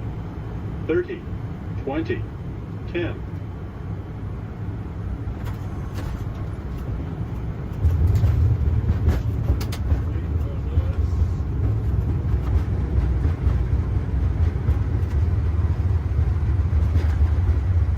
Yeah, Mark, I was, yeah. I didn't really film much on the 787, but I did want to have the, you know, my final landing.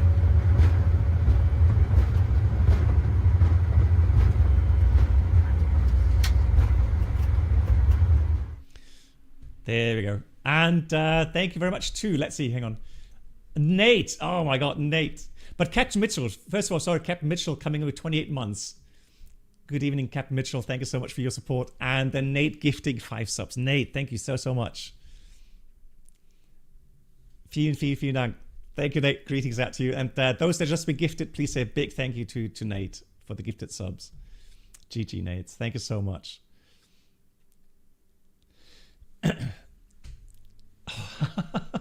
What's going on? Aoyamar as well. Oh my God. Aoyamar as well to you. Thank you so much, Aoyamar, for another 5 gifted. Really kind. So again, all those that have been gifted by these generous people here, thank you so much, and say a big thank you to them. Aoyamar, to you as well. Big round of applause. Thank you so much for that. Aoyamar, very kind as well. I was an Airbus fan, and true story. So my first officers, when we did the briefing, I said to them, so if you don't mind, so the thing is this, so we flew in October, okay? And it meant that because of the time we returned to Frankfurt, my last landing would have been at night time. Now, I didn't really want to steal both landings. I mean, sure, my co-pilots would have accepted it, right? But the truth was that my first officers, so the first officers on the fleet back then, we had so few flights every month that it was so hard to get to landings. So those 3 landings in 90 days. And so quite often the first officers had to go and go to the simulator to do the landings. And so I always try to, Dankeschön, Steppke, as well, 35 months, Dankeschön. So I try to be, you know, to have that, you know, kind of shared, you know, fairly, right? So the, so I told them on the last rotation, I said to them, well, you know, it's my last rotation, as you know, and since the only daytime landing that we have in the rotation is in Cape Town, I would like to fly to Cape Town. And they looked at me and said, well, hang on, what, you're not going to fly both legs? And I said, no, because I'm going to try to land and grease it in Cape Town. And then when I've greased it, should I grease it, I'll say this was my last landing, because that way I can retire knowing I made a beautiful last landing, right? And but if I slam it, I would have a second chance coming back to Frankfurt. And oh yeah, another reason was in Frankfurt back then, it was always a risk of having fog in the morning. So there was a risk that my last landing would be in Autoland, which didn't come true, but it wasn't far off, right? Yeah, tactics, exactly. So yeah, and that's it worked out perfectly. You saw the approach was so beautiful and so memorable that yeah, it's a beautiful last landing. So I'm happy. No, honestly, if anything, I miss the people. I miss being the captain of my crew. So the kind of the crew aspect, the social aspect of it. That's what I miss. The flying itself, the thing is that there's so much going on around just steering the aircraft that and the last years, you know, COVID and the period after COVID, they were very stressful. They were not always kind of hard or, you know, not enjoyable, but there were a lot of instances where, my God, it's just, I don't know, it was just hard work. And so, no, and again, I just said at the beginning, I've got my application, everything's done. I'm now officially a member of the flying club here at a small airport nearby, and they have 2 Cessnas 172s, and so I'll be flying smaller planes, but I'll still be flying, and that's all I need. Hey, German ATC, big shout out. Dankeschön for the 11 months. German ATC, a big shout out. If you don't know German ATC, please check out his stream here on Twitch. Wonderful person. Dankeschön, Mark, for the shout out. And I hope you're doing well, German ATC. Yeah, I'm going to try Sapphire Wave, yeah. So I talked at the beginning. I'm going to try to get the Ray-Ban Meta glasses, which, you know, they have a camera in them for point of view. And I've also got some other cameras, GoPros and the Insta360. So, yeah, we'll do some vlogging, yeah, for sure. There he is. Cool. Okay, like guys, let's get serious for the flying. Okay, let's get everyone strapped in. We've got a challenge of an approach. Now we remember that the localizer and the DME is in up according to the NOTAMs. So we deselected that on the nav aids. So data, position monitor, selected nav aids, and then deselect Charlie Lima India. I have selected the beacon there, which will activate. There's the beacon. And as mentioned before, we are flying the RMP approach, Zulu 18, okay? So it's this approach here, which starts from Biscay. Then we fly at 3,000 feet to the final descent point at Fox Charlie 18 Zulu. It's a 3 degree down, and we're going to descend to the circling altitude of 1,700 feet. Oh, yeah, sorry. Yeah, you're right. I have to. Thanks for the tip, Starminer. Thank you. I appreciate that. So 1,700 for the circling, and then we will fly the circling as follows.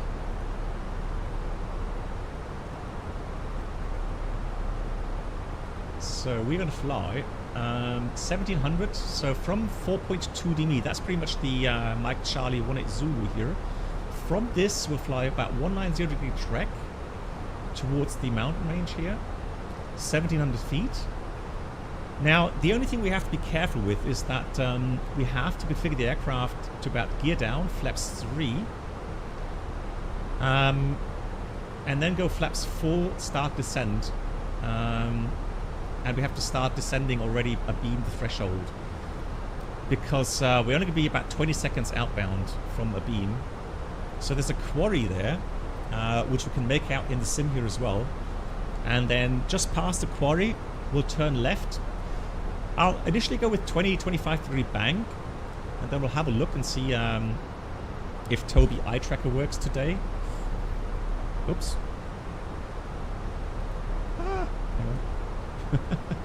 And then we'll see if we can find the PAPI lights, and then yeah, try to get established nice and early, and then try to nail the landing, right?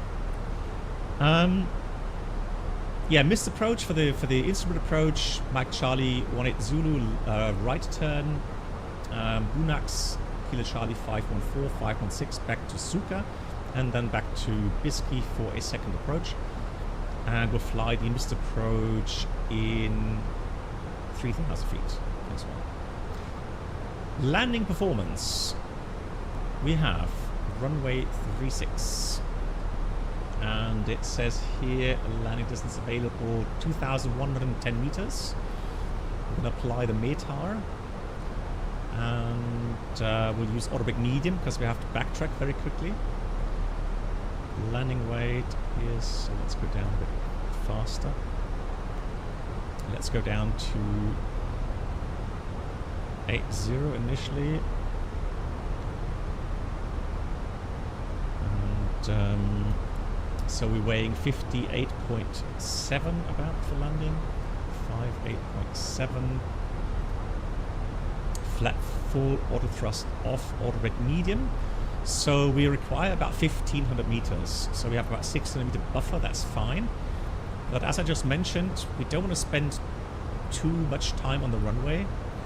So we have to backtrack, come back and then vacate at Bravo or Alpha onto the ramp there.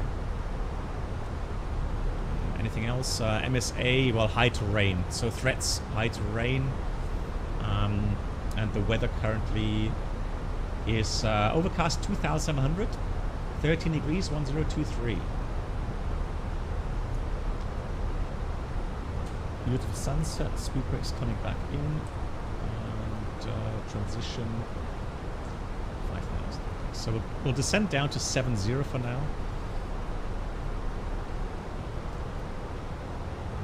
And we'll get one more weather info. Just got a CMU. Doesn't have ATIS, no. So we'll just take a weather request.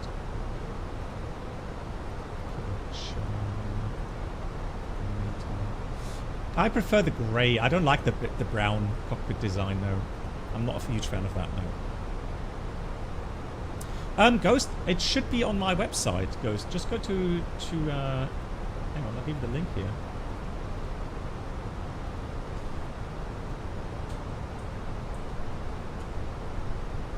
So go to there and then type in the airport ICAO, and then we can get the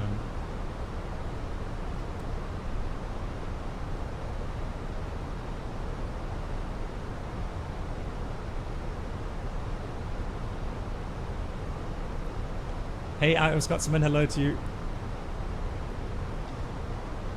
Right, let's check the accuracy for the GPS. Accuracy is high, fantastic.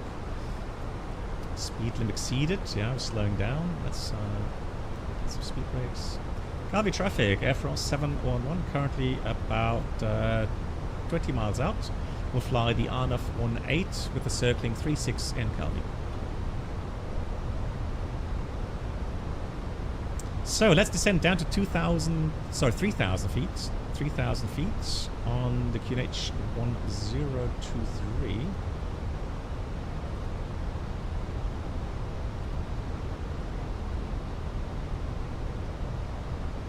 Yeah, Ghost. I mean, you could go maybe flaps 2 gear down initially.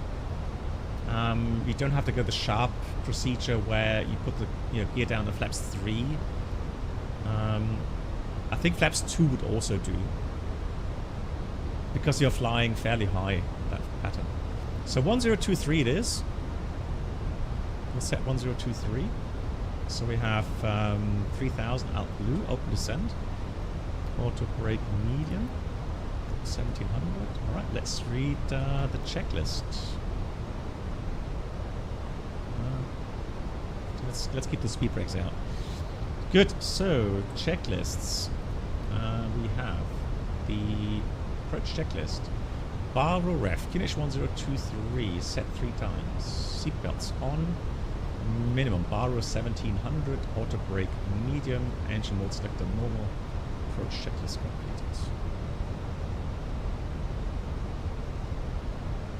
Yeah, I'll give you my opinion, Psycho, on the 787 for sure, because I'm excited for it, and I'd definitely be disappointed if they bring out an add-on which is not up to par to, let's say, PMDG standards. Okay.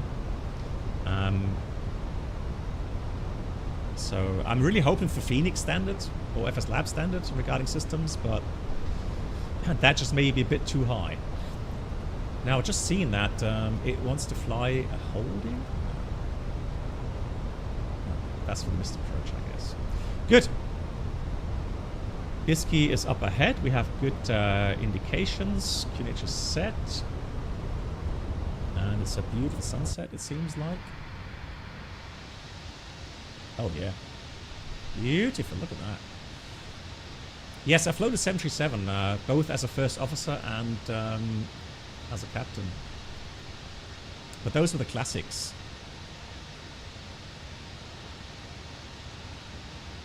Oh, look at that. Nice. That's beautiful. 3,000 feet it is. So let's start slowing down. Let's go 220 knots, or 210 actually. 210 green dot is... actually, I'm going to activate the approach phase here. So green dot 203 knots. And we are about 20 miles out. Fantastic. Speed brakes back.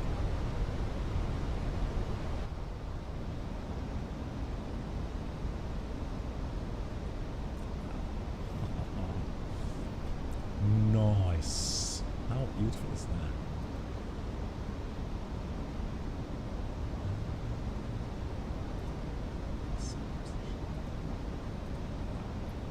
That's so great.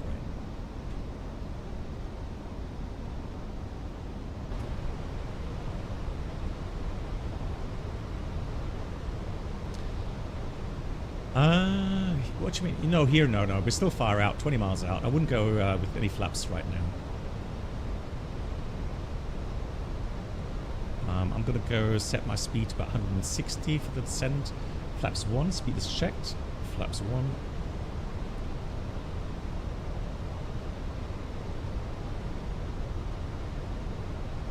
No, Rex. Well, it could be. Maybe the preset is still running, Avimar, even though the app has crashed. That could be right. Because I was wondering as well for the colors. Wow. Alrighty, we've got cabin call. Hello, Captain. That's the cabin secure for landing. Thank you. Thank you. Merci. So here comes 3,000 feet. Now, I'm not going to use final approach. No, the 747 Valley. That was the heaviest I've flown. Calvi traffic, Vertical 693, now approaching waypoint in Norca. For the ANAF 18 Toulouse circling 36, Calvi traffic. And Calvi traffic, Air France 710 is over Bisky now for the ANAF 18 circling 36 in Calvi. What's the app? Oh, that's Airbus fan. Okay, so we got 10 nautical miles in between us. That should be enough, I guess, but nevertheless I will slow down now. Yeah, that's fine. I'll quickly expedite vacating the runway for sure, but I'll keep updated. Thank you. It could be Rex, yeah. You're right, because the colors look a bit too good for... Et Calvi traffic, vous allez à Fort 2, Yankee Juliet, vacated way holding point Alpha. So, Alt star, and I'm going to wait for Alt on the FMA, and then I'll dial down the altitude 1700. And I'll fly the approach, there it is, I'll fly the approach in nav and flight path angle.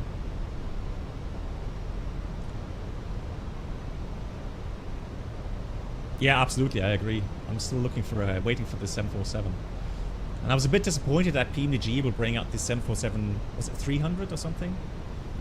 First of all. Or was it the 100? But yeah, not the 400, unfortunately. Here comes flaps 2, speed checked. Flaps 2, 170 knots initially. And I'm going to select flight path angle. And we'll go down about 3 degrees. Down to 1700. There's the runway, there's the mountains. It's a 100, right? Yeah. Thought so. Right, here we go. Flight path angle, out blue. 1700. And missed approach 3,000 feet will be set in a few seconds. Well, once we level off, actually, I'll try to remember that we have to set it up to 3,000. Although, I mean, I'll tell you what we'll do. We're going to hand fly this from here on. Simply because,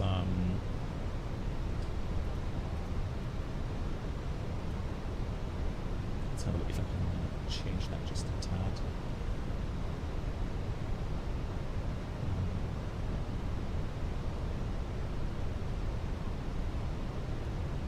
So it doesn't hide too much of the screen there. Fantastic. Cool.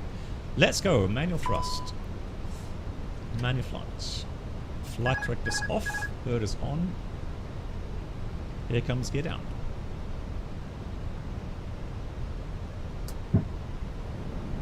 Speed matched. 2,000. Let's check. Beautiful. Look, landscape there. Nice. Flaps 3, speed checked. Flaps 3, we'll leave flaps 3 for now.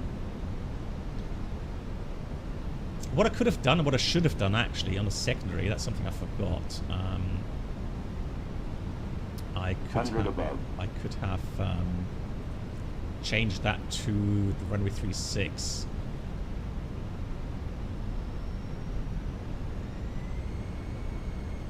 Okay, Calvi landing, Calvi traffic, Togadair 42, Yankee Juliet, takeoff, 36. Oh! Terrain ahead. Okay, and Calvi traffic, FR7, one is breaking off now for downwind runway 36 in Calvi.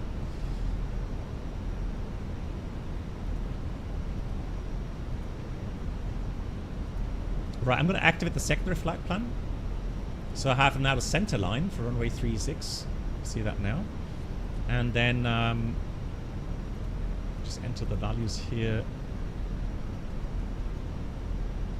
1023. 2 knots variable. And temperature is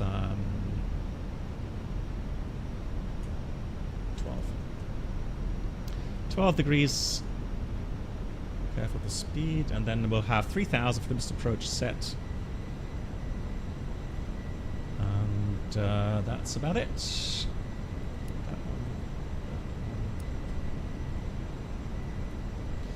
And I'll switch off the terrain mode. Calvi traffic, Corsica 6993 is now 8 mile flying runway 18 for a circle to land runway 26. Will call when breaking off. Let's see, there was somebody calling in for departure, right? Still on taxiway though. Okay. Good, let's concentrate on the landing. Here comes flaps 4, speed check flaps 4. And let me activate my... Oops. What? Oh, hang on. Blimey. Right. Cool. And Calvi traffic. FR711 is on a downwind circling runway 36 in Calvi. Yeah, 1,000 set. Now comes the difficult part. Landing checklist. Incoming landing no blue. There's the quarry. Calvi traffic. Yeah, Corsica 693 now breaking off for the circuit to land.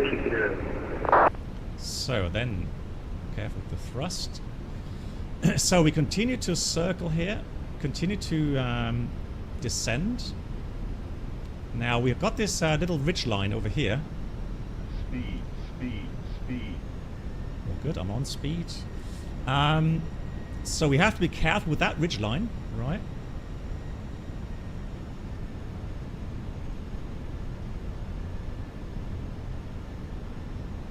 But we have to descend as well. So you see 4 white lights there.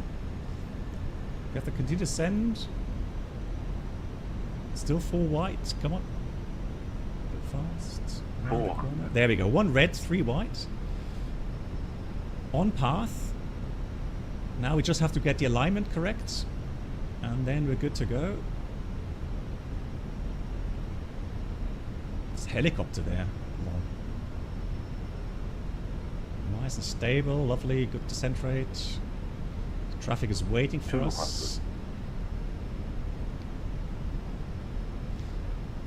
So now, careful not to get above 10-degree bank angle. 100. 50, 40, 30, 20, retard. Come on. In Corsica, Calvi traffic, Corsica 69. Yeah, spoilers, reverse green. Yeah, we'll brake manually here. Brakes. Quick return here. Let's stop quickly.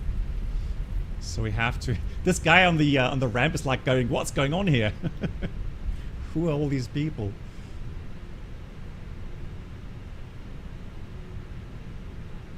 And Calvi traffic. Air France 711 will expedite backtracking to vacate the runway.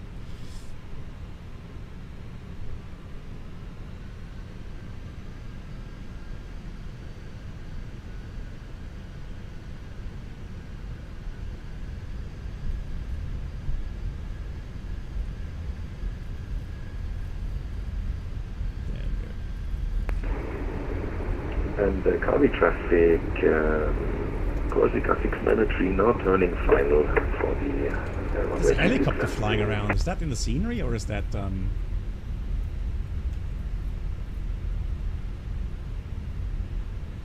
VATSIM traffic? So MAN is turning final.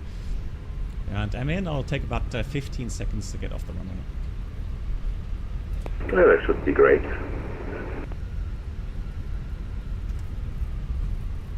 it's going to overshoot a little bit.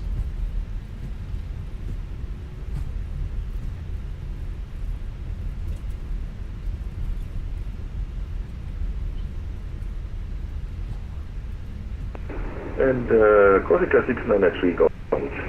Yeah. Yeah, I think that's because of turning. I think that's because the overshoot there. I will climb on runway track and then turn off to the east. It's scenery? Okay. Right, let's quickly stop here.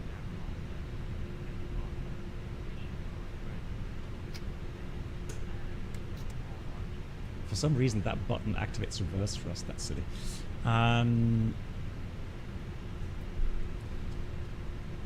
No, I don't think it was 427. It looked, it was more flary than anything else, right? Yeah. Calvi, I can tell you that in a second what scenery I'm using. It is payware.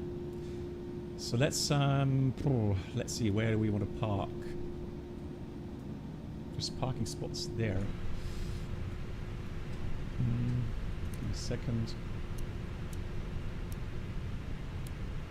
Interesting that I was actually very shallow coming in, so I was afraid to overshoot as well, but I came in quite shallow.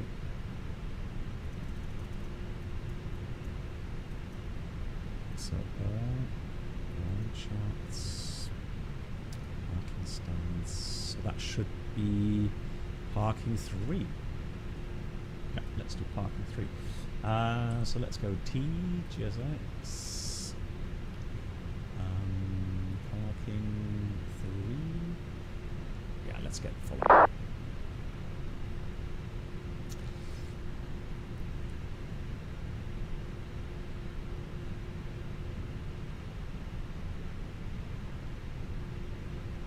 Oh really? He called for the takeoff, exit the runway again, rolled back? Okay, maybe it's just because of the traffic, yeah. He was probably afraid of the inbound traffic. Lord.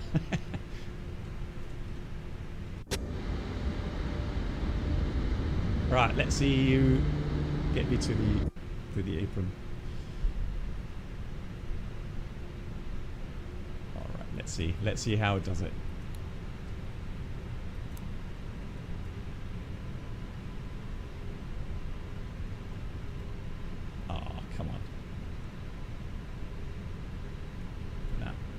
Now I'm going to turn around here.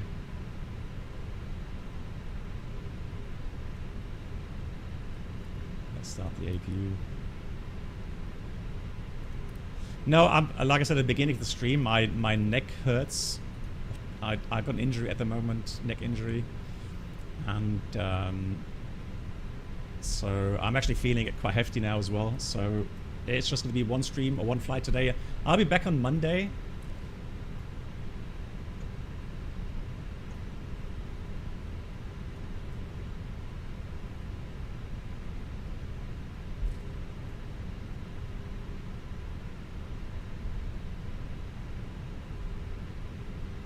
Yeah, thank you. Yeah, it's...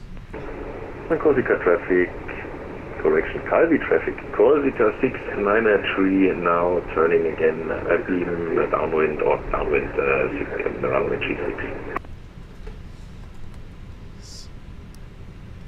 Off, got the APU, not quite ready yet. Yeah, the scenery, I just bought the scenery.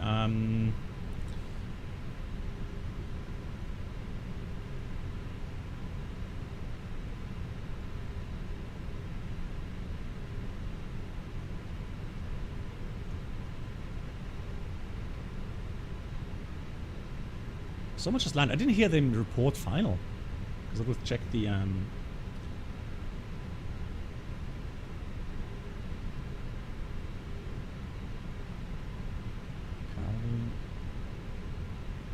Right. So APU is available. Let's get the APU bleed on, and then let's switch off the engines.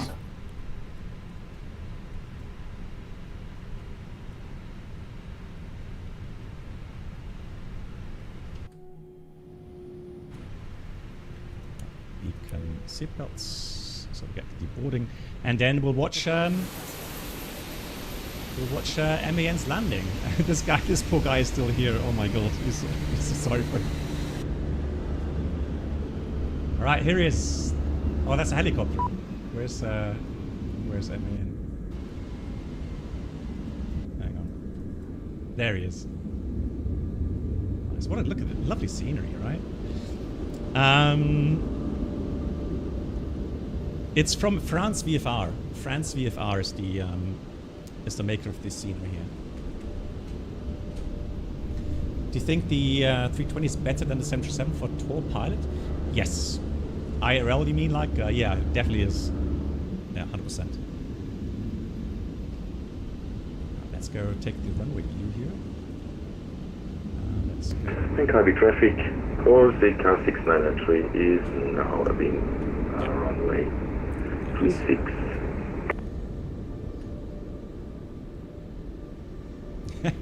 Psycho, yeah.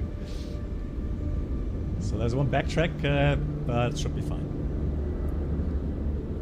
Passenger's bus is coming. Yeah, the 737 is a small flight deck. Especially if you told people, you know, climbing in and out of the seat, that's a problem. That's the issue. I've hit my head.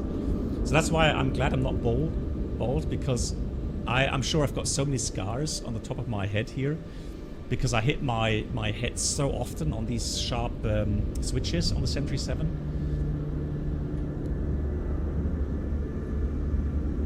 Yes. Yeah, MAN runways could be coming clear now, so you should be fine.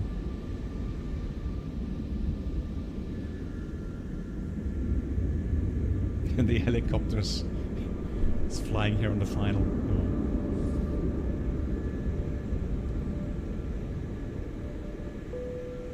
Passengers deboarding starting. Okay, yeah, that's nice. What, here in Calvi, you mean? First time landing on a jump seat here? Yeah. I mean, I've also seen so many tall flight attendants hit their head on those switches there. Yeah. So you can see what I meant with the sloping terrain. So here's the quarry, right? So there's the ridge line, and look at the ridge line falling off, right? So it's all downhill, and it always looks as if you're really low, but compared to the Barbie lights, we're actually still high in the approach, right? So in Algiers, okay. Yeah, it's much better this time. So I think it helps if you really stay close to the mountain range here and not past the quarry left of it, but actually right over it. Then it's easy to get established and final. There he is.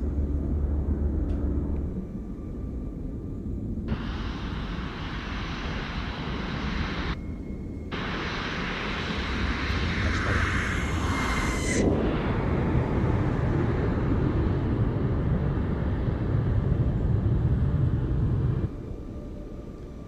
Nicely down.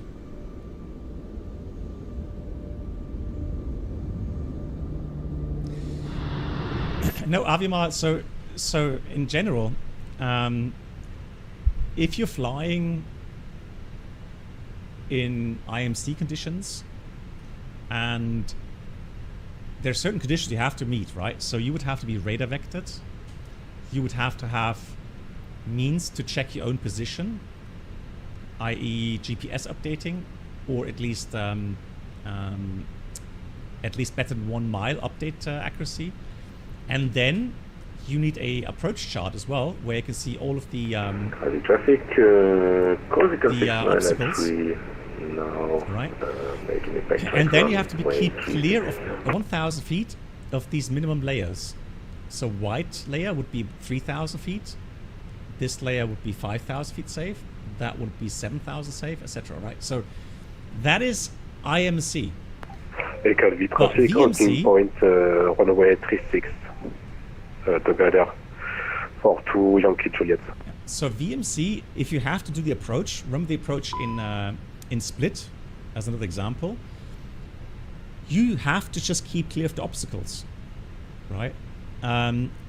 So it's a visual approach, and all you do is keep clear of the obstacles and maneuver the aircraft in a normal manner to get onto the final approach. We will expedite.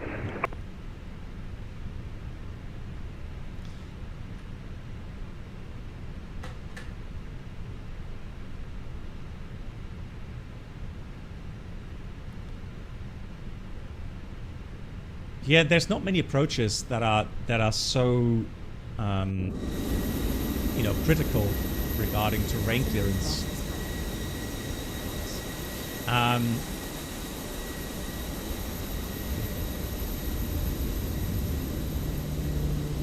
So these are the exceptions, and that's why these approaches are normally only flown by instructor pilots, so training captains, or people who have had a training especially for these airports. Same for things like in Madeira, Split, right? These are all. I mean, Split. You don't have to be a training captain to land at Split, but yeah. The only thing then is limitations for the bank angle. Yeah. So for takeoff, you have up to 300 feet, 10-degree bank angle limitation. And you're only allowed, I think, up to 30 degree above 500 feet height. Okay. So on approach, though, those don't really count as well, but it has to do with stabilization. Calvi traffic ready for takeoff. Where you shouldn't be in high bank angle together for 2 Yankee Juliet positions when you fly close to the ground, right? Because that means that you become unstable. Right? Any larger requirements for bank angle, larger corrections, it's a go around. That's what I mentioned, that I don't want to have more than 10-degree bank while I was maneuvering onto the runway.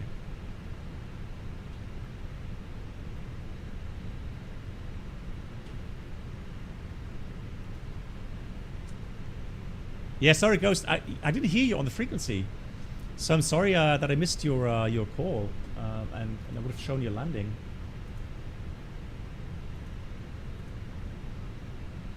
That's not bad. That's 20-degree bank, but you are currently. Let's have a look here. You are 240 feet. So, so the thing is this: you can see the aircraft here is still high, above the normal path, 3-degree path, right? 3 white, 1 red. It's not far off, but we're still above the normal slope. While over the ground, the rate altimeter is only showing 240 feet, and that is because of the way the terrain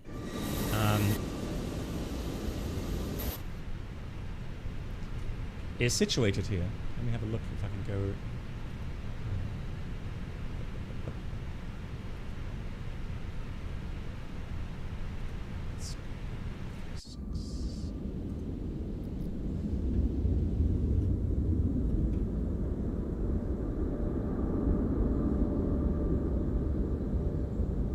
It's hard to see from this perspective, but I mean, you can see that part is still elevated compared to the runway, right? So that's what I mean with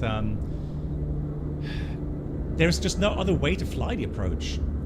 I mean, if you would say there's a rule that says you have to be 500 feet above the ground all the time until you are on final approach, well, you can't fly the approach here. So with these approaches, an operator would have to do a risk assessment, determine what kind of category, Alpha, Bravo, Charlie category the airport is. This would most likely be a Charlie category airport, meaning you need similar to training, or you have to actually fly here with an instructor to get your approval then to fly the approach here. Yeah, or Paro, yeah, it goes exactly. Now, that being said, there may be operators, so sometimes operators may have a higher degree of requirements. So they may tell their pilots, you have to be on center line, you know, with less than 5-degree bank, at latest 300 feet above the ground, right? But if you reference yourself to the runway,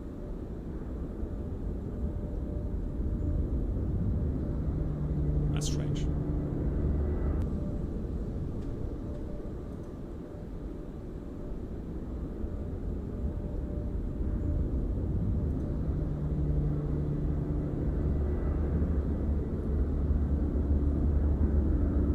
Yeah, now it's back. Okay, yeah, sorry. Yeah, on YouTube you have to change the stream title again. Sorry for that. Yeah, should be back. While we look at these cows, I was just saying that some operators, they would, you know, do a risk assessment. Buenas noches. So they would do a risk assessment, and then they may come to the conclusion that, you know, for this approach, in falling behind Kappa, the Munich cow, you need to be established at a certain point, at a certain altitude, right? They can do that, but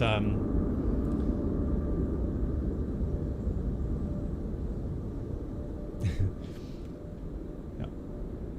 But yeah, this airport is definitely is very special regarding the approaches, especially the circling. I wonder. So hang on, guys. I can't show you the video here, but I'm going to show you the link to that video on YouTube from Captain Joe.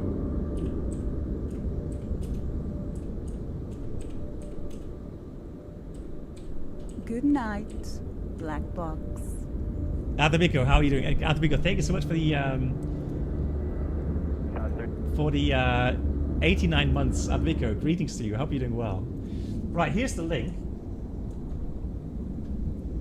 Ghost, good night to you. Bye bye. Lovely to see you. Take care. And the captain there, I think does a pretty hard landing as well. But so let me have a look.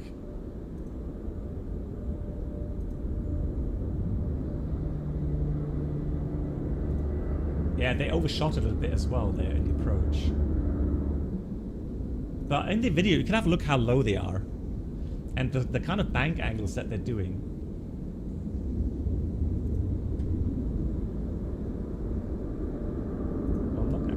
I'll show you a still picture, okay?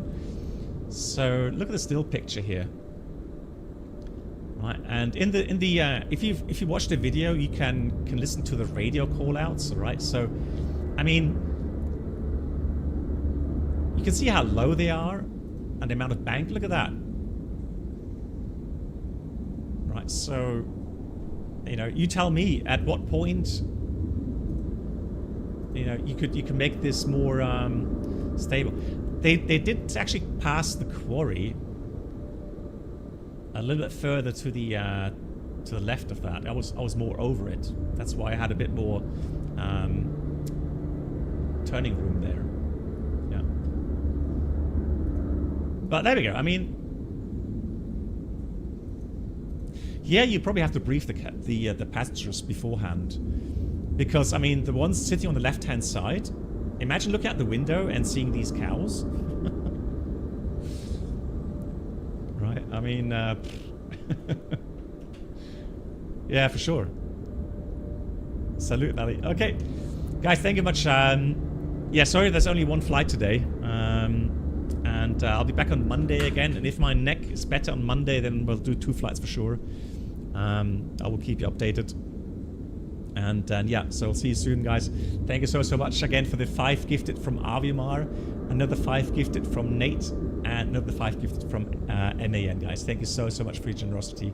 And thank you for all the resubs coming in today as well. Much appreciated. And yeah, so have a nice Sunday tomorrow. It is a beautiful Sunday, hopefully, with lovely weather.